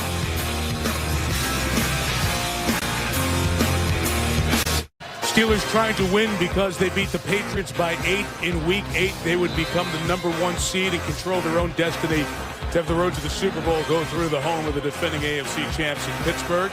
You see the rest of the equation. The Jets for the moment ahead of the Bengals because of strength of victory. But the Jets don't control their own fate just yet. Roethlisberger down the sideline. Heath Miller. to midfield. Big first down play of 40 for the tight end. Wow, that's another bunch formation, and Heath Miller runs a flatten up.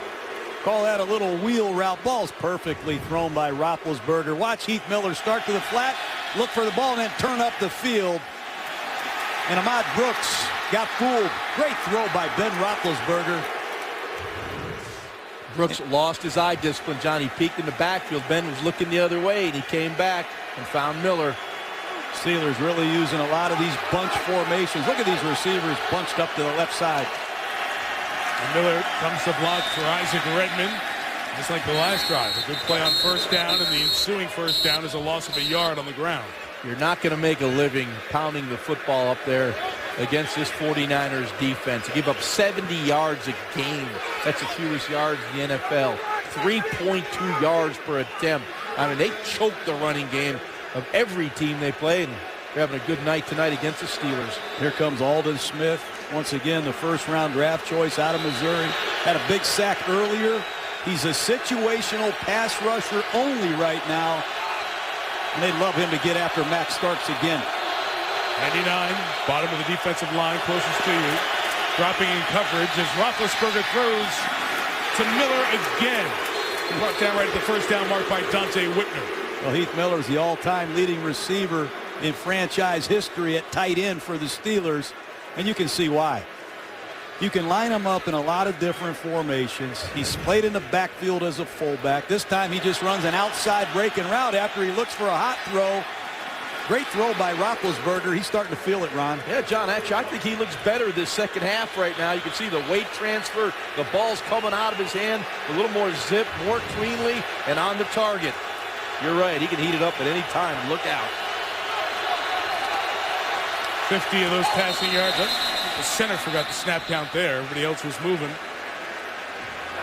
False start, number 78, offense. 5-yard penalty, still first down. Sure, get to the left tackle. Yeah. All else fails, right? Well, that's what happens when you start where the Steelers have started drives tonight, Mike, at your own 5, at your own 10, at your own 18. The 49ers just count on you making a mistake at some point in that drive. They don't give up long plays. Earlier in this game, Pittsburgh had 2 key penalties and a couple turnovers. Hard to go 90 yards in this league against a good defense like the 49ers. First and 15, Mendenhall inside run. Pinballs his way for 9 to the 35-yard line. That's impressive. Shotgun running, you said it earlier, because of Roethlisberger's injury, they're not doing much from under the center. This time it's just a one-back power play out of the gun.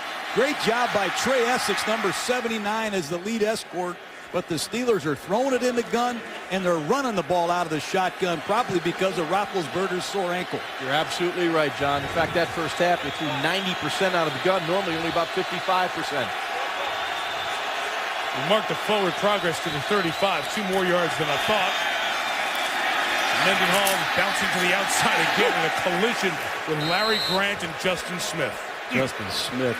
Jaws, I'd take 3 of these guys. You know, he's 7 years he played in Cincinnati. He's been out here for 4 years. Watch number 94 work over the top and make this tackle. Get off a block, separate, and stuff this ball carrier, Justin Smith. Wow. Johnny's got 5.5 sacks as well this season. 48 hits in the quarterback and 53 pressures. What a year Justin Smith is having.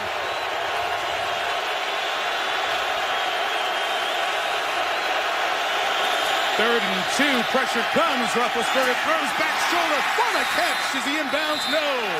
Out of bounds. The twisting Antonio Brown thought he had it inbounds, but it's no. They're at the 33. Let's see if they try a long field goal this time around. Oh, Antonio Brown yesterday was talking to us about this back shoulder throw. When that corner plays over the top, Antonio and Ben have such great chemistry. Ooh, that looks like he may have tapped that foot. That. Yeah, I would challenge that, but that was a well-executed back shoulder throw right there. Look at this catch. They did, but watch his hand as it comes down. Is that down before the second foot? With the hand and that footer down, the second footer down simultaneously. That's one of the greatest catches I've ever seen. If I'm an official and I go under the hood, I'm going to say it's close enough. Is challenging the ruling on the field of an incomplete pass. And Jordy Nelson, you know, that was the one we had a few weeks ago with Jordy Nelson making that grab. Yeah. First challenge of the night. Comes down first. Hand or toe. Coleman is taking a peek at this. He's emerged from the hood. After that review, Mike Tomlin's being told what it is. Here's Walt.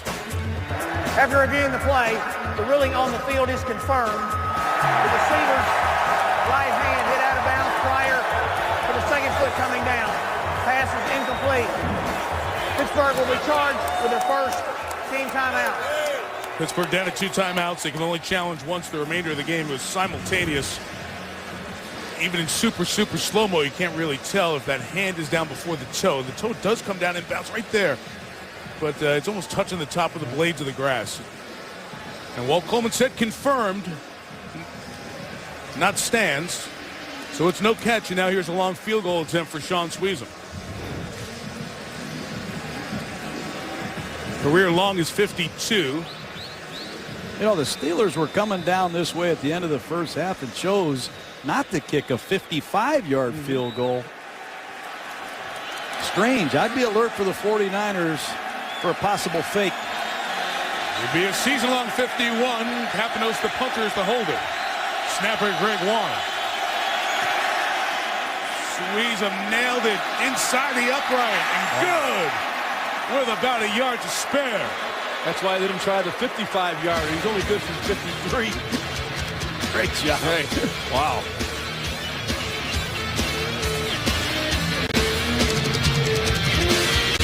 The glory days of the 49ers. The tide was high for sure. Joe Montana leading them with Clark, Rice, Steve Young, and everybody. 14 divisions, 12 times to the NFC Championship game, 5 Super Bowl trophies. Low tide. 2003, 2010, 8 years of nothing. They've arisen here this year. Alex Smith staying in a place where he had been ridiculed and criticized. Frank Gore's running this terrific defense. First time winning record, a division title, and a playoff berth in the first year since Jim Harbaugh took over after coaching Stanford in their miraculous turnaround from 1 win 4 years later to a 12-win season led by quarterback Andrew Luck and the Orange Bowl, and now Alex Smith leading his offense. Kickoff return man Ted Ginn's in the locker room. They're looking at his right leg, so Kyle Williams, 4 kickoff returns last year, none this year. Brings this one back. Williams down at the 20. Damon Cromartie Smith with the tackle. Well, I think it's time for Alex Smith to not only get a drive going, Jaws, but to finish a drive. You know, the 49ers have a sign on their practice field that says you either get better or worse, you don't stay the same. And the 49ers have lost 2 out of 3 games in the last few weeks. And if they want to win tonight, it's time for this offense to step up. You just showed those ex-49er teams, Mike, that won all those games. They did a lot of it because they had great quarterback play in clutch situations. It's time for Smith. 5 yards and 6 plays in this half. Smith trying to throw seam. Vernon Davis beat James Farrier. Took it out to midfield. And a first down gain of almost 30 for Davis. Well, John, right on time, Alex Smith delivers a big play. He looked underneath for the shallow cross. It wasn't there. You'll see Crabtree, number 15, come underneath. He's not there, but Alex stays poised in the pocket. Nice touch throwing the ball over James Farrier, and beautifully caught by Vernon Davis for the big play. Yeah, and Vernon Davis would love to see one-on-one with James Farrier for the rest of this game and the rest of his career. First play of over 20 yards, San Francisco tonight. First down play action. Smith looking downfield. Kyle Williams stretching out, incomplete, and we have a flag down back here near the line of scrimmage. It's like a holding call on the 49ers. Holding, number 46, offense. 10-yard penalty, still first down. Delaney Walker. It's a play-action pass. They're trying to get the big play down the field, but you can clearly see Delaney Walker, grab Woodley, then get a hit on Alex Smith. This Ike Taylor, I mean, he is big, strong, fast, experienced, well coached. This Ike Taylor, number 24, is an elite corner. Every week he covers the best receiver you have. Right now he's out there looking for Crabtree.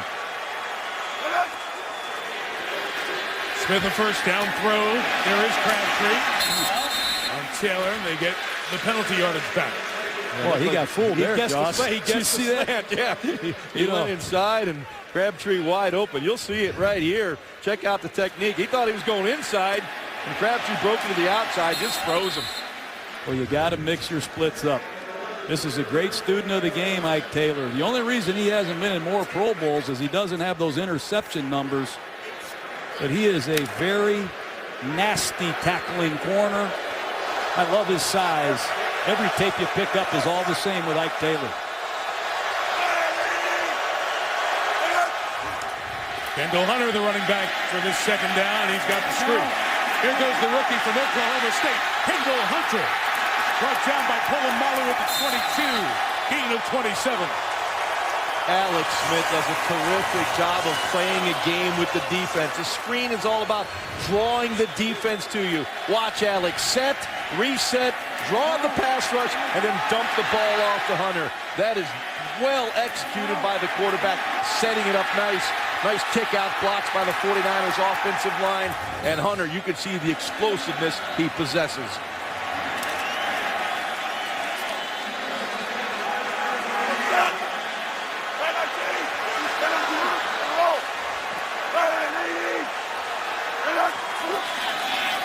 Play action again, first down. Throwing back to the tight end, Davis. He hit him. Vernon Davis is in. No, out of bounds, out of bounds. Well, we see this play every week, Rod. It's the oh shucks screen. You see the quarterback roll to his right and throw it back to his left. Vernon Davis is going to try to disappear. He's going to try to disappear and sneak across the formation. And Alex Smith makes a perfect touch throw over Lawrence Timmons. What a drive by the San Francisco 49ers. Let's see if he got in. Oh, he's in there, isn't he? It looks like he's in there. Looks like he's in there. Here's the look straight down the sideline. Harbaugh has thrown the challenge flag. And even that look straight down the sideline with the pylon right there. Is there anything indisputable to overturn it? With all the problems the 49ers have been having in the red zone, they would sure like this touchdown. San Francisco challenging the ruling on the field that the runner was short of the goal line. Vernon Davis, very close to the end zone. First and goal, the one at the worst. The best, it's a touchdown. Does his foot stay in bounds? Does he stay outside the whites? Look at every angle during the break. Another one, it's a super tight call for Walt Coleman, the referee, as Vernon Davis was tight roping the sideline trying to get the game's first touchdown here with 3:48 left in the third. You make the call. You're Walt Coleman. From there, it looks like he may have touched the line. May is not good enough in replay. It's got to be indisputable. I'm disagreeing with you, Mike. What about that one? There, looks like he might be in. He might. He might. He might. Nothing definitive to me. That's the closest look at it. And as you blow it up, are you 100% sure that there's nothing touching the white there? No. Let's see what Walt Coleman thinks. I hope he hurries because those lights don't look too good up there.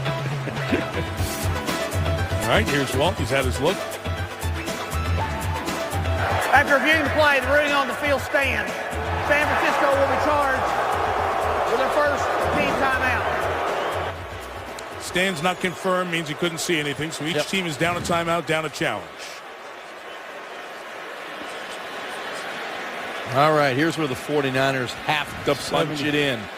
They have struggled in this area of the field all season long.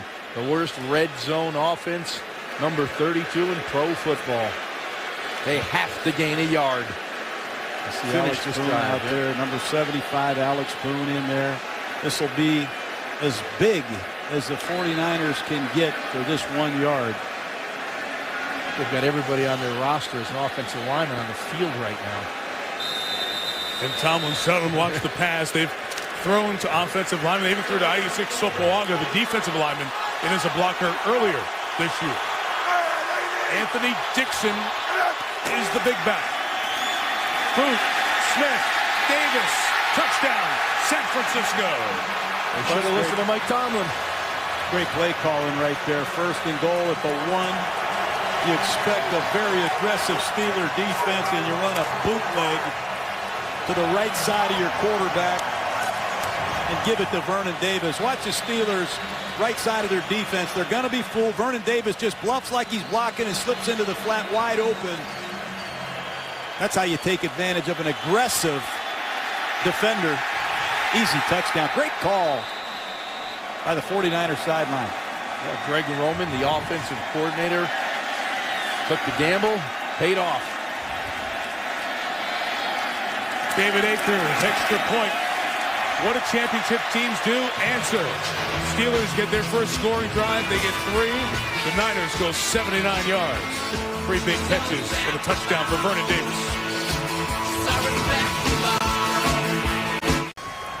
Brent Jones for a long time was the name atop the list of touchdown receptions for a 49er tight end. Vernon Davis passed him a few weeks ago, and now he has 35 career touchdown receptions and 6 on the season. A far cry from the day Mike Singletary sent him off to the locker room mid-game when Singletary took over the 49ers a few seasons ago. He's become a Pro Bowler, a leader. John mentioned earlier, Davis leading the team in yards and touchdown receptions each of the last 2 seasons. What a great drive by the 49ers. They finished, John. That was the key. They finished the drive. Antonio Brown awaits the kickoff. Going to bring this out for about 8 deep. And just get it back to the 20. Well, it's a 6-3 ball game, and you need a convincing drive. And Alex Smith hits Vernon Davis on a beautiful seam pattern to start it. Then it's a nicely executed screen pass to Kendall Hunter. Then it's great play calling. It's a designed throwback screen to Vernon Davis, an excellent throw. And then it's a goal line boot to put an exclamation point on a championship drive by this 49er offense. Now it's time to see if Big Ben and the Steelers can respond. Last drive started with a 39-yard pass to Heath Miller. Roethlisberger goes to Antonio Brown on the sideline, pick up 4. And I think Pittsburgh is going to go no huddle, Mike. They're going to pick up the tempo. Roethlisberger saying, let me have this. And they do this a lot during the course of the season. Bruce Arians and Ben Roethlisberger, they even have wagers on who should call the plays. Both have a lot of confidence in what this outfit can do on offense.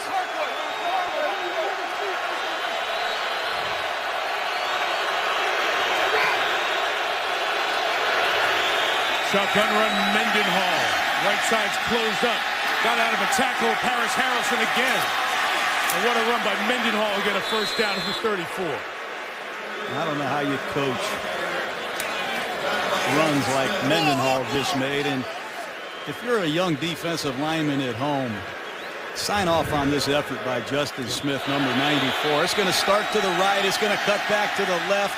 And on every single snap, the 295-pound defensive tackle is showing up for this 49er defense.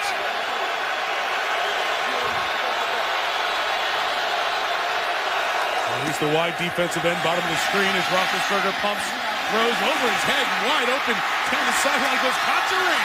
Jericho Cotchery to the 30-yard line. Very similar play that they hit Heath Miller on earlier. Little flat route, Ben looks down the middle. All of a sudden, the secondary, the linebackers peeking back in the backfield, lose sight of the wide receiver, and Ben manipulates the deep safeties, and you get a big play.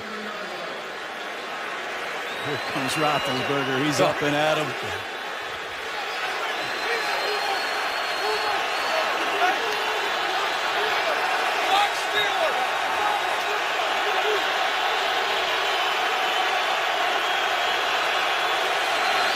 From the 30, Isaac Redman couldn't get out to the pulling lineman Max Starks. because Larry Grant made the play. Yeah, Larry Grant been very active tonight, as we said, filling in for Patrick Willis. Once again, outstanding diagnosis of the play. It's that little lag draw. But you see Grant see the handoff and attacks and makes a nice open field tackle.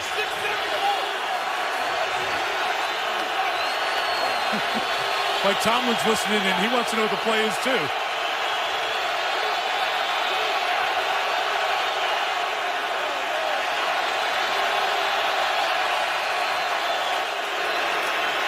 Second and 10, Aldon Smith hit Roethlisberger as he throws, and it's broken up by Grant.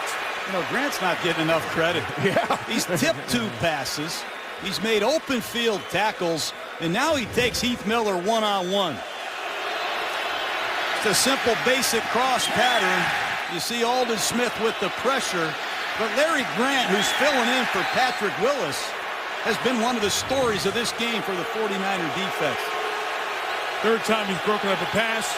Also 4 tackles for the third-year man out of Ohio State. Third and 10, field goal from here is 47 yards.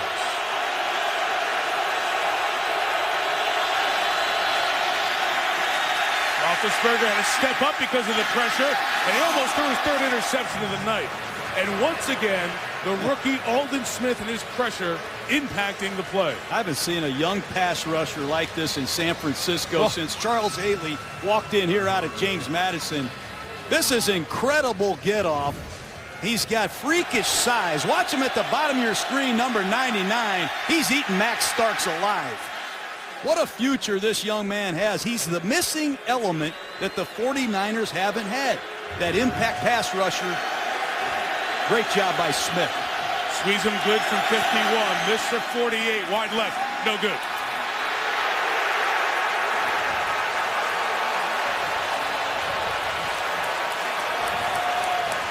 Hard to go 80 yards against this defense. Good snap, good hold. And the 49ers take over with great field position. Yep, the mechanics were very good. Squeezem just pulled it to the left.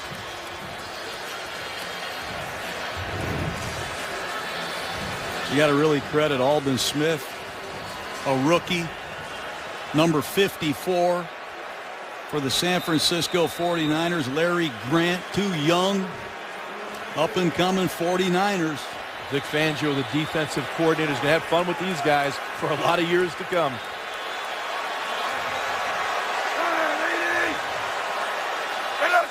From the spot of the miss at the 38, Frank Gore. There's a lot of black and gold. He goes down after a loss of 5. Jason Worlds, who's seeing the action, replacing the suspended James Harrison, makes the tackle.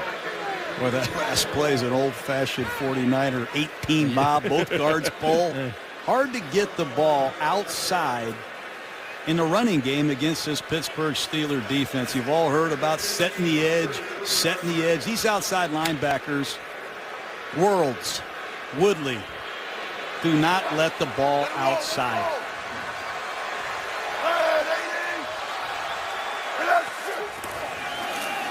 Gore to the right. From 2nd and 15 to 3rd and manageable when the 3rd quarter starts. That's big. That's big right there, Mike. They need to sustain offense. 10 and 3, San Francisco. Some question because they won the NFC West. How good are they? Well, the quarterback and the old quarterback got this thing kicked in gear, and they lead the Steelers by 10 after 3.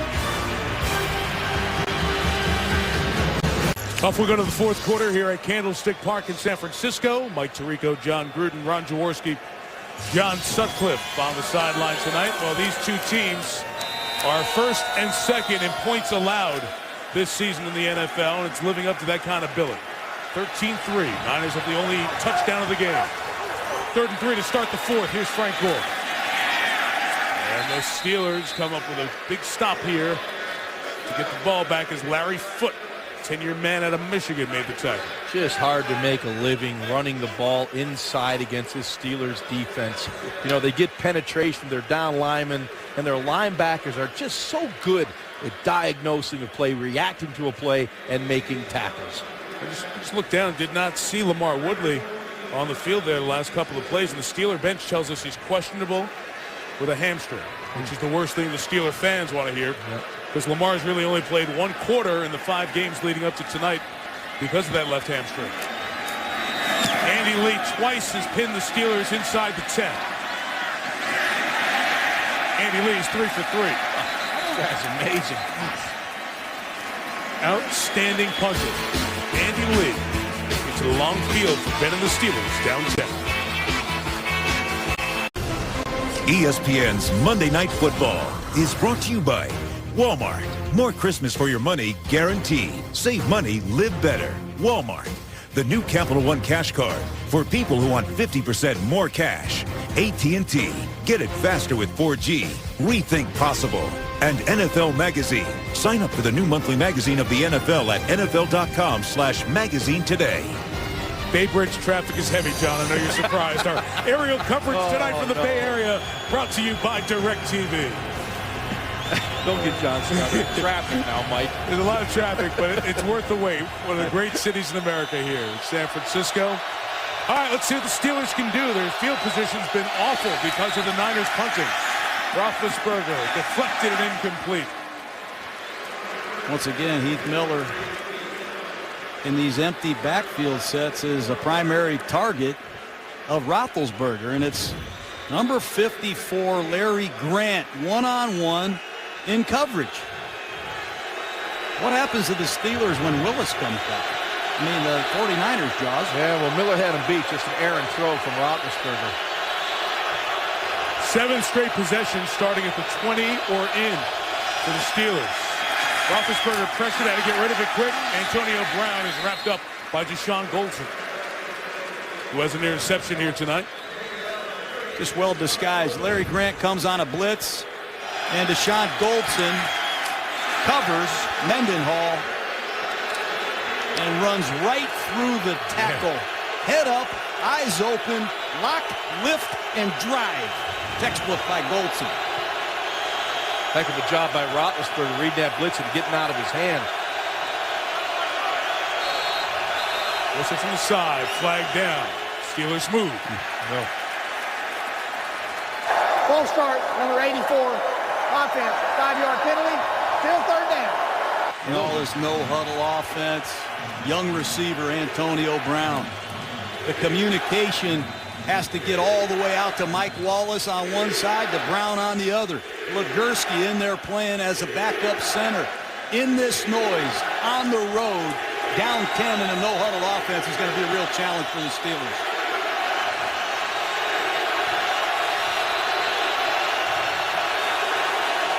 Candlestick rocking, 3rd and 10. Ben hit as he throws. Caught by Cotchery. First down to the 28-yard line. You cannot throw the football any better than Ben Roethlisberger. Just rifle this one in. Watch him in the gun. Just sets that back foot. Gets knocked down by Justin Smith. And watch where this ball arrives. Right on time. Tremendous accuracy. Cotchery holds on to the football. That is precision execution in the passing game. You think these 49ers have 2 safeties that'll hit you? Ronnie Lott is loving this.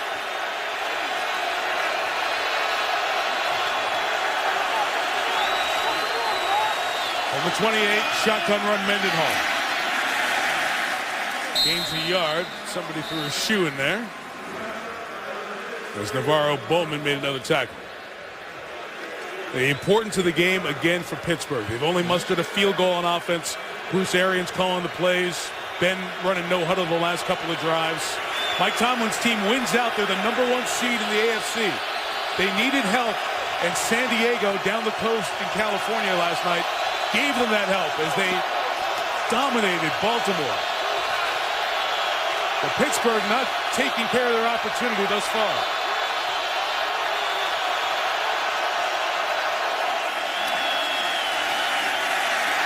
Roethlisberger trying to escape, cannot do it. Aldon Smith knocked the ball out too, and the Niners recover. That's just great defense by the 49ers. Nowhere for Roethlisberger to throw the ball, and eventually the pass rush just eats Big Ben alive. But Larry Grant does an excellent job covering Heath Miller. Ben's waiting for him to uncover. And it's the relentlessness of Aldon Smith, Ray McDonald, Justin Smith. It's great team defense. But take a look at this matchup right here. Number 54 is Larry Grant covering Heath Miller. There's just nowhere to go. And as Ben is going down, Justin Smith reaches in, gets at the ball, knocks it free. As he and Ray McDonald arrived at the passing arm. So the Niners take over in the red zone, leading by 10. How can you not love Justin Smith? The 17, Frank Gore. Power play to the left for the gain of a yard. You can't explain it because teams emphasize it. They talk about it. Sometimes you just get guys making plays and it happens. Turnovers. And the San Francisco 49ers now are plus 24 in the turnover margin. Be a franchise record if they stay above that number. It's the best in the league.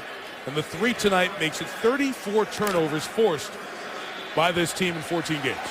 And that 1981 team, I think that's Ronnie Lott's rookie year. But right now the 49ers need to close out the Steelers. Touchdown out of field goal. Alex Smith to Kendall Hunter. Read by Clark. What a play by Ryan Clark to safety. You know, when you blitz, Jaws, go ahead. when you blitz, it's man-to-man coverage. And the better you disguise coverage, the further your safety has to go to make the tackle. This time, the ball's thrown in the flat. And Ryan Clark, just like Troy Polamalu, shows incredible range in open field tackling ability. Quite impressive by the Steelers safeties. People have talked statistically about the problems of the Niners in the red zone. One thing they emphasize to us is sometimes we play call conservatively down here, knowing we have a great kicker in Akers and a great defense. Go up 13, make it a 2-touchdown game. If they go conservative on a play call here. They say it, Mike, but I don't buy it. You got to be more aggressive in this area. 12 from the 19, just swing it out to Brett Swain. Brett Swain down the sidelines in the 10. He's playing because Teddy Ginn got hurt on the kickoff to start the third quarter. The field goal for Akers will be a 28-yard attempt. I love the fact that the 49ers trust their defense, and hey, they may get a little bit conservative in this area, but ultimately down the road in a playoff game, you're going to need to put points on the board. There's going to be a game where your defense isn't playing as great as you expect them to play, and your offense is going to have to put points on the board. When will that game be? I don't know when it'll be, but every it'll game come down the road. Defense has played has been the same. I just wonder. Well, they lost to the Cardinals last week. From 28, Akers knocks through his 39th field goal of the year. Second most in NFL history in a season with penalty marker down at the end of the play. It was 4th and 3, and let's see when the foul occurred.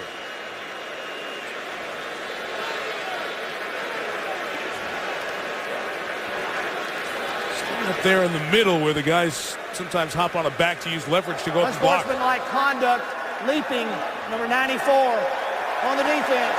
Half the distance to the goal. Automatic first down.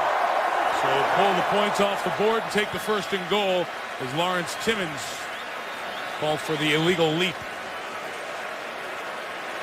One of the big concerns you have to have if you're a Steeler fan is what kind of road team are we? They have not played their best football away from Pittsburgh, but here you're going to see Timmons, number 94. Let's see how he launches. Wow. I don't think illegal about that. He put his hands on Mike Iupati, but I didn't think that was a penalty. First and goal from the 5. Smith rolling out. Looks like the old Dwight Clark play, except he throws it away. I told you they were going to run strip right option. That's Dwight Clark's play. Montana looking for Freddie Solomon, and Dwight Clark makes an unbelievable franchise play. They still run it. We saw him practicing it in the tight red zone. Saw Dwight Clark about an hour ago during halftime there, and he said, you know, they're going to run that sprint right option. Whenever I'm here, they always run it. Not the same result when Joe threw it to Dwight, though. Of course, for those of you under 30, hard to believe people weren't around for the Jan 10, 1982 championship game against Dallas, the 28-27 win. Dwight Clark catching the Montana pass in that corner of that end zone. And the dynasty went on. Second and goal, Gore Touchdown, San Francisco. While every run the 49ers ran was power to the tight end side. Power to the tight end side. That time they ran counter away from the tight end side, and it walked clean. And Bruce Miller, the rookie fullback from Central Florida, you're going to see a little counter back to the weak side, and it stuns the Pittsburgh Steelers. Great execution. And I like this San Francisco running game. They have a lot of plays that start off looking the same that are different, and they have a great back in Frank Gore. It's very diverse, John. They'll run those whams. They'll run those traps. They'll run the counters. All very effective. Akers will take the extra point instead of the field goal. Pittsburgh has turned it over 3 times. Field goal, and now the Gore touchdown. The San Francisco 49ers in control, leading Pittsburgh 20-3. Well, the Niners had lost 2 of their last 3 games. Division champs here in the NFC West. They had the early clinch. They've gone east and won games in the Eastern time zone 4 times this year. They've answered a lot of critics, and if you had doubts, maybe some of those have been changed after tonight's performance.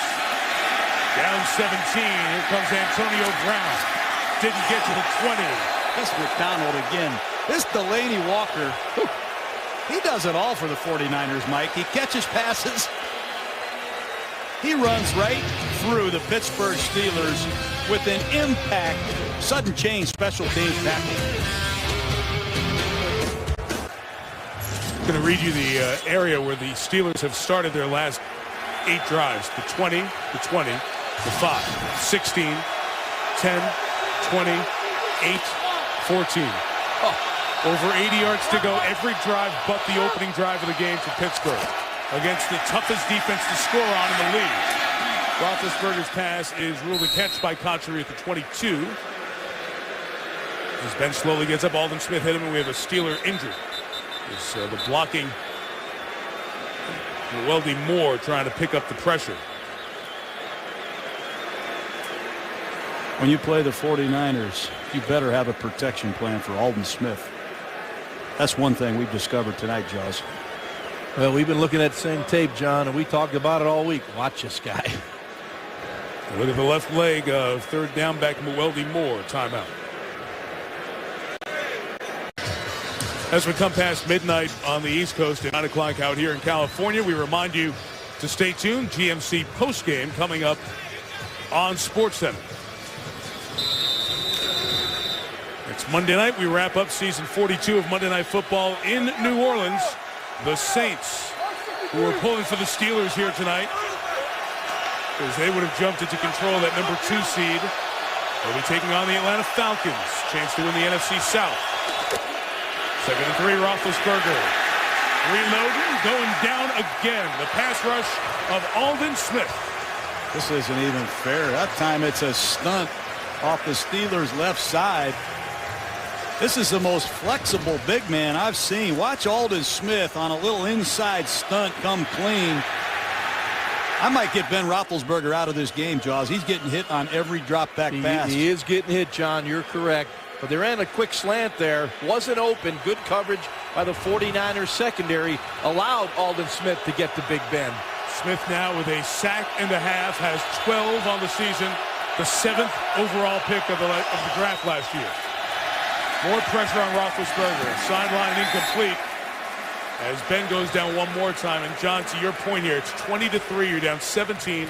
Half the 4th quarter left. Well, Starks can't handle his speed, and he certainly can't handle his power. Watch what he does to Starks this time.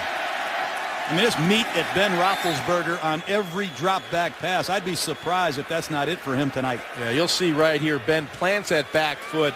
Just can't come through the football, and then you get the high throw. He's under duress right now in a big way. Capanos kicks to Kyle Williams. Fair caught at the 46-yard line. For the holiday week, a lot of folks get some rest. The NBA gets to work. The NBA on ABC. Christmas Day, rematch of the finals. LeBron, D-Wade, Bosh, and the Heat in Dallas to take on the champion Mavericks. And it will be in Los Angeles to watch Kobe and the Lakers take on Derrick Rose and the Bulls. Christmas Day, the NBA on ABC.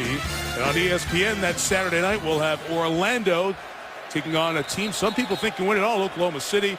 And then out here in the Bay Area, our pal Mark Jackson and the Golden State Warriors start their season against the new-look Clippers with Chris Paul. An exciting NBA opening coming up.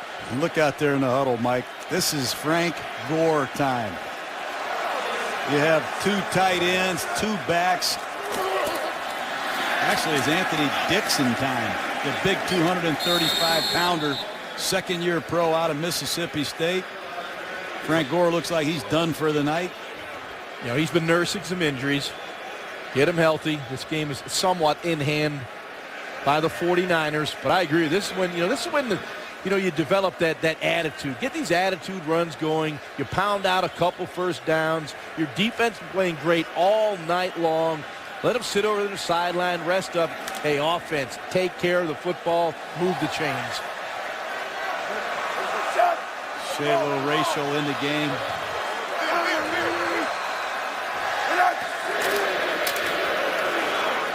Gibson to the right. This gets to midfield. Talk about Gore, 65 rushing yards tonight for Frank Gore. So yards from scrimmage in 49ers history. He's getting close to 10,000, and he is third behind 2 Niners legends. Greatest of all time, Jerry Rice and Roger Craig, who was such an integral part of that West Coast offense machine. Yeah, it was fun watching Jerry Rice pre-game. Steve Young is down there throwing passes to him. You know, the crowd was going crazy. Fun stuff. Gore, his 7th year, came in the 3rd round of that 05 draft where they took Alex Smith, number 1 overall. With all the big bodies to the right, they send Kendall Hunter behind it. He's brought down by William Gay off the edge. And John talked about Ben and the ankle. There's Charlie Batch on the sideline. He was just warming up with the jacket on during this last timeout. Roethlisberger still has the helmet on and wants to go back out. You know Ben, he's a warrior. He does not want to come out of the game. He still believes, I could hit a couple here. We can get back in this game.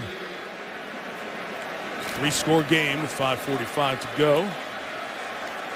Let's see if Andy Lee can pin them inside the 20, but really inside the 10 for the 4th time here tonight.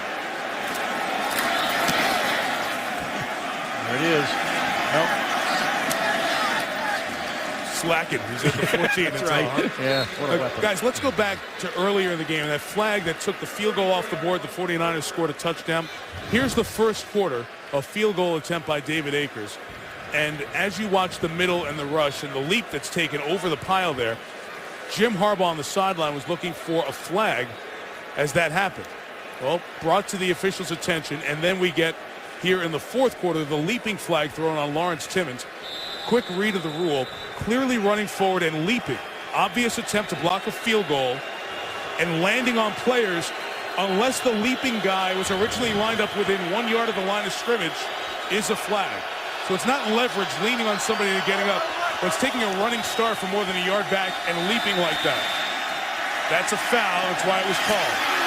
That's a catch and a hard hit on Antonio Brown by Deshaun Goldson, but we have a penalty marker back at the line of scrimmage. This will probably come back. Max Starks holding.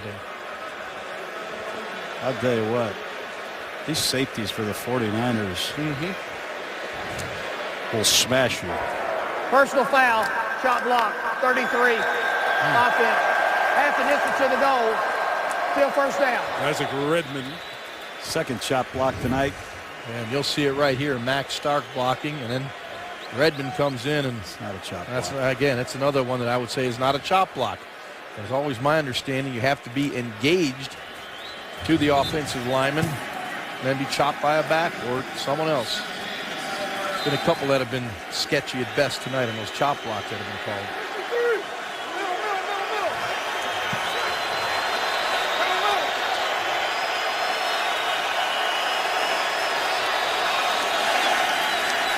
Half the distance, made it 1st and 17, and Mike Wallace has had a quiet second half. Gets out to the 20-yard line. Catch 5 on the night for Wallace. It's just been impossible, Mike, to get the ball down the field to Mike Wallace. Ben just doesn't have time to take advantage of the speed of Mike Wallace.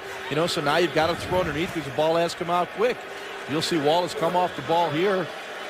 That's an easy pitch and catch in long yardage situations when you got, Chris Culliver playing that far off.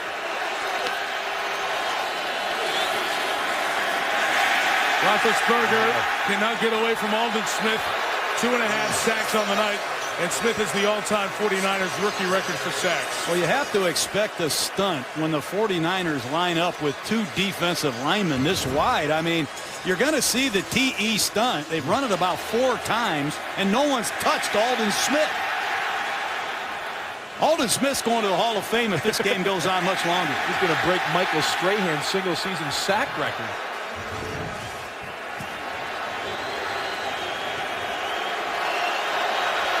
Roethlisberger, who makes so many plays happen with his ability to get out of the pocket and scramble and keep him alive. And sitting in there tonight, another flag down as this pass is caught by Cotchery at the 34 with 4 minutes to go. This is on the 49ers secondary infraction. Prior to the pass, illegal contact, 29 defense. That penalty's declined. Play results in a first down. How about Ben Roethlisberger, though? Here it is, 4 minutes to go, 20-3. This guy still believes. He still believes. He wants to be out on the field, that he can lead his team to a victory. That's what you love about the guy. That's why this team rallies around Ben. I agree with all that, but I don't know how much more I want to see, Josh. Not tonight. Too much good things ahead for this Steeler team, and they got to have number 7 healthy. 10 Roethlisberger finds Heath Miller up the middle, knocked down to 43 in San Francisco territory. Great throw by Big Ben. This is a grit check right now for the Steelers. They're going to compete until the game's over. 24 on the game there.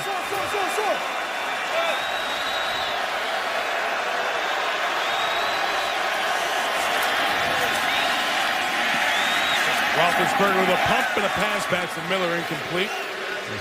Yeah, once again, our friend Larry Grant on the coverage of Heath Miller. He's been on him all night, matched up. They play out of that man under 2 deep zone. And Larry Grant has been all over Heath Miller this evening. Think about it. Patrick Willis may have to earn his job back. I'm thinking he's okay. Yeah.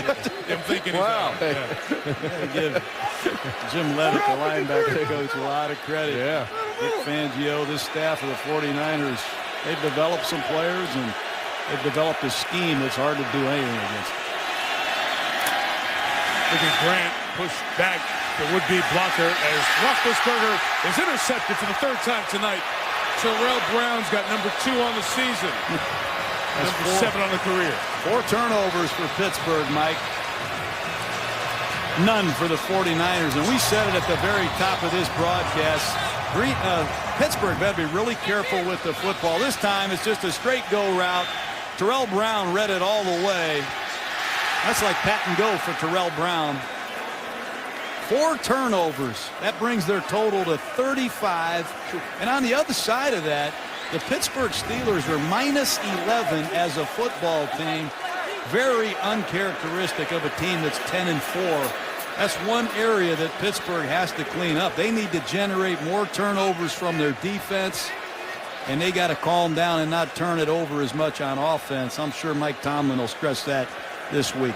Mike and John, so far this year, 81% of the games are won if you are +1 or better in the turnover ratio. That's a stat that always stands out. We could talk about everything, but turnovers will kill you. That means you win or you lose, or win 19% of the time if you're -1 or worse. Ball is being determined down at the 2. Jim Harbaugh doesn't think it should be there, and he is trying to challenge the ruling on the field. It should be a touchback in his mind. The ball brought out to the 20-yard line. And Walt Coleman's been busy tonight. San Francisco is challenging the ruling on the field that the interception was made in the field of play.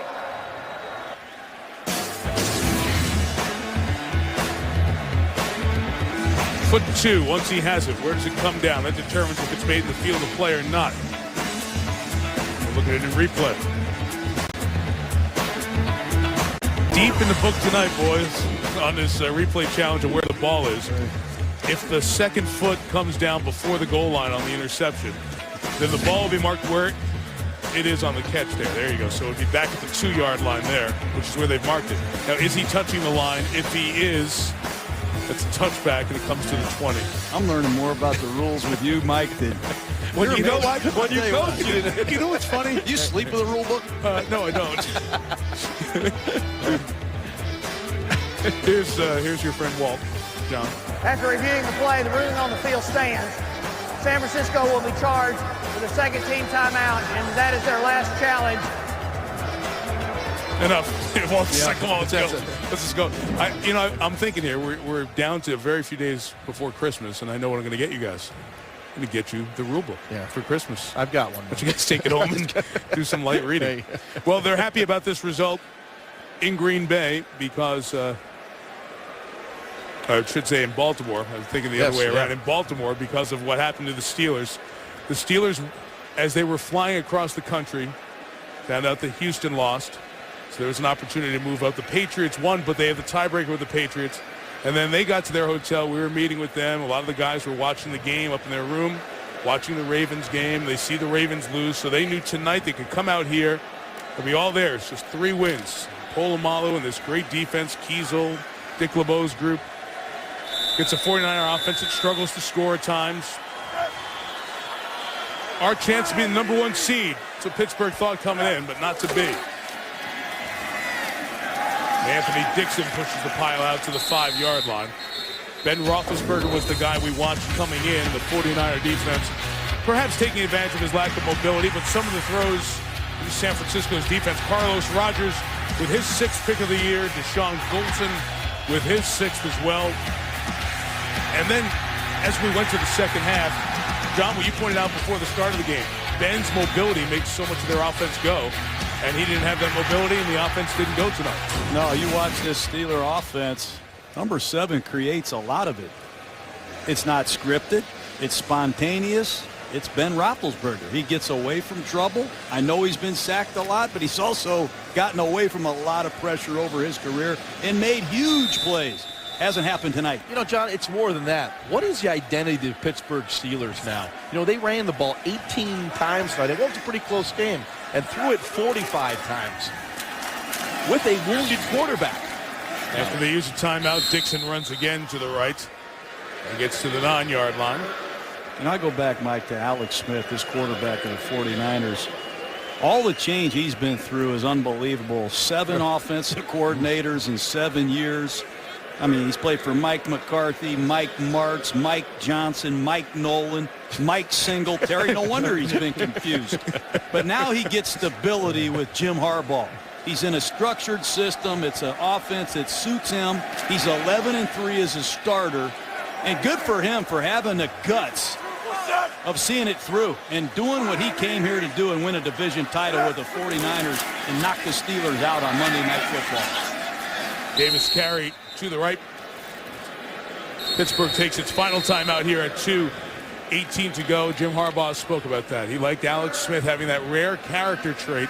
Most guys would have wanted to leave Dodge and get out of here and never come back the way it didn't go well for him in San Francisco. It's gone well for Drew Brees in New Orleans, and the Saints will be waiting on the night after Christmas of the Atlanta Falcons. The last 4 meetings between these teams, each decided by 3 points, including the controversial Mike Smith going for it on 4th and 1 in his own territory. Saints won that game in OT by a field goal. The rematch, Saints trying to win the division, and Matt Ryan and the Falcons trying to get in the playoffs on the night after Christmas, 8:30 Eastern. Pregame starts at 7. You guys criticize Mike Smith for going for it? No. You're going to punt the ball to Drew Brees? No, they haven't done it since we left. We didn't say that. I actually thought it was the right let's call. punt it to Drew Brees. That's smart. I'd never punt to him if I ever go back to coaching again, Brees, if you're listening. How do facts become criticism? Coaching skin. He hasn't had one of his rants yet tonight, Mike. What a kick here by Andy Lee again. Sends Antonio Brown back. Antonio said every drive tonight has started inside the 30. So I'll just go back to make sure it does it again. And the flag will push it back even further. 57-yard kick with 5 seconds of hang time. I used to coach here, Mike, and stood on these fields. And it's hard to kick here. I remember Barry Helton, Kofor, our place Illegal kicker. block in the back during the return by the receiving team. 10-yard penalty, first down. I mean, this is not an indoor dome stadium. Right. Heck, the lights didn't even work tonight. It's a hard place to kick. You know, we showed a shot there of Jim Harbaugh on the sideline. There's always a lot of people that talk about the pro game being so much different. But you know what? He has brought enthusiasm, energy, emotion to the 49ers, kind of that college rah-rah spirit that the players have bought into.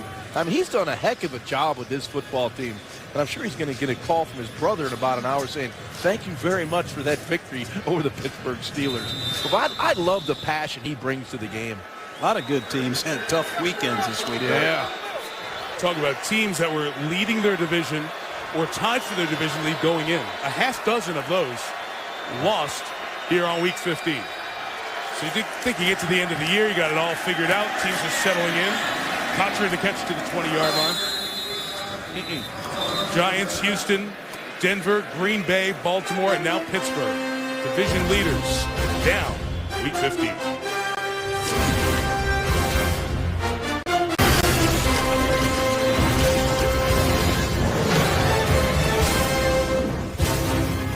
A reminder, GMC postgame coming up on SportsCenter.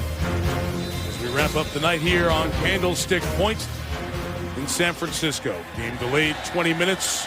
Transformer blue lights went out. Had a 60-minute delay early second quarter, and nothing stopped the 49ers defense here tonight. Toughest to score on in the league, giving the Steelers only 3. Roethlisberger still in. Still throwing. Incomplete. I don't get it, quite honestly. I don't get it. I understand the competing part, but you're 3 scores down with $1:51 to go. John said it a few moments ago, this is your future right here for the rest of the season in the playoffs. And I don't know why he's out there. Well, you got a long flight home. You've had a couple light delays. Run it, get out of town, get on with the regular season. You have a very short week coming up. Everybody plays on Saturday. Bad snap. Then has to go down and get that back at the 11-yard line, and they'll punt it with 1:43 as the clock turns. So the Steelers close St. Louis Saturday, then at Cleveland on New Year's Day, and they will now need help from Baltimore if they want to win the division. The Ravens, who worked so hard to get the 2 wins over the Steelers this year, and watch Pittsburgh not lose since that Baltimore setback. This is a team that had won 8 of its last 9, 4 in a row. Well, no James Harrison. Woodley went out of this football game. Pouncey was held out. Hopefully they get healthy and finish like Steelers. All right, so let's advance San Francisco to 11-3. Green Bay has not clinched the #1 seed. San Francisco, if they won out and the Packers lost their last 2, the Niners would be the #1 seed. They'd have a better record in common games. But realistically, the magic number at 1, the Niners control their fate for the #2 seed because they have a better conference record than the Saints. San Francisco goes to Seattle and to St. Louis. And tonight's result means Dallas, or whoever wins the NFC East, would be a 4 seed. I know a lot of teams have come in as a wild card and won the Super Bowl, but your best percentage chance of being the world champion and hoisting the Vince Lombardi trophy is to have that bye week. Can San Francisco beat either Green Bay or New Orleans? Well, if they get them on this field, I think, well, if they have to go to Green Bay, it might be tough, but they are an outdoor team. I would say yes to that. They can beat anybody. If they keep giving up 10 points or less, they can beat anybody in the world. And I saw New Orleans fly here and play last year early in the year, and it went right down to the wire. I absolutely think the 49ers, with this defense, ball control offense, the way they kick the ball with Akers and Lee, that guy right there. It's unbelievable. To that point of the punter, the average drive start for the Steelers tonight was their own 15, the worst in any NFL game since 2005. That, the 4 turnovers, the 3 points allowed, and there's another bank of lights just went out just in time. This one's done. So on Thanksgiving, Jim Harbaugh was beaten by his older brother, John Harbaugh. And a Christmas gift is given from Jim to John and the rest of the Ravens as well here tonight. As Pittsburgh slides down out of the top slot in the AFC North. And the San Francisco 49ers make an impressive statement tonight. 20-3, our final score. We'll see you the night after Christmas. So enjoy. Merry Christmas, gentlemen, to all of you. Merry Christmas. From all of us and our great staff, led by Director Chip Dean, Producer Jay Rothman, all the women and men on our Monday night team. John Sutcliffe on the sideline, John Gruden, Ron Jaworski up here. Mike Tirico, this has been a presentation of ESPN, the worldwide leader in sports. Merry Christmas. We'll see you from New Orleans on December 26th.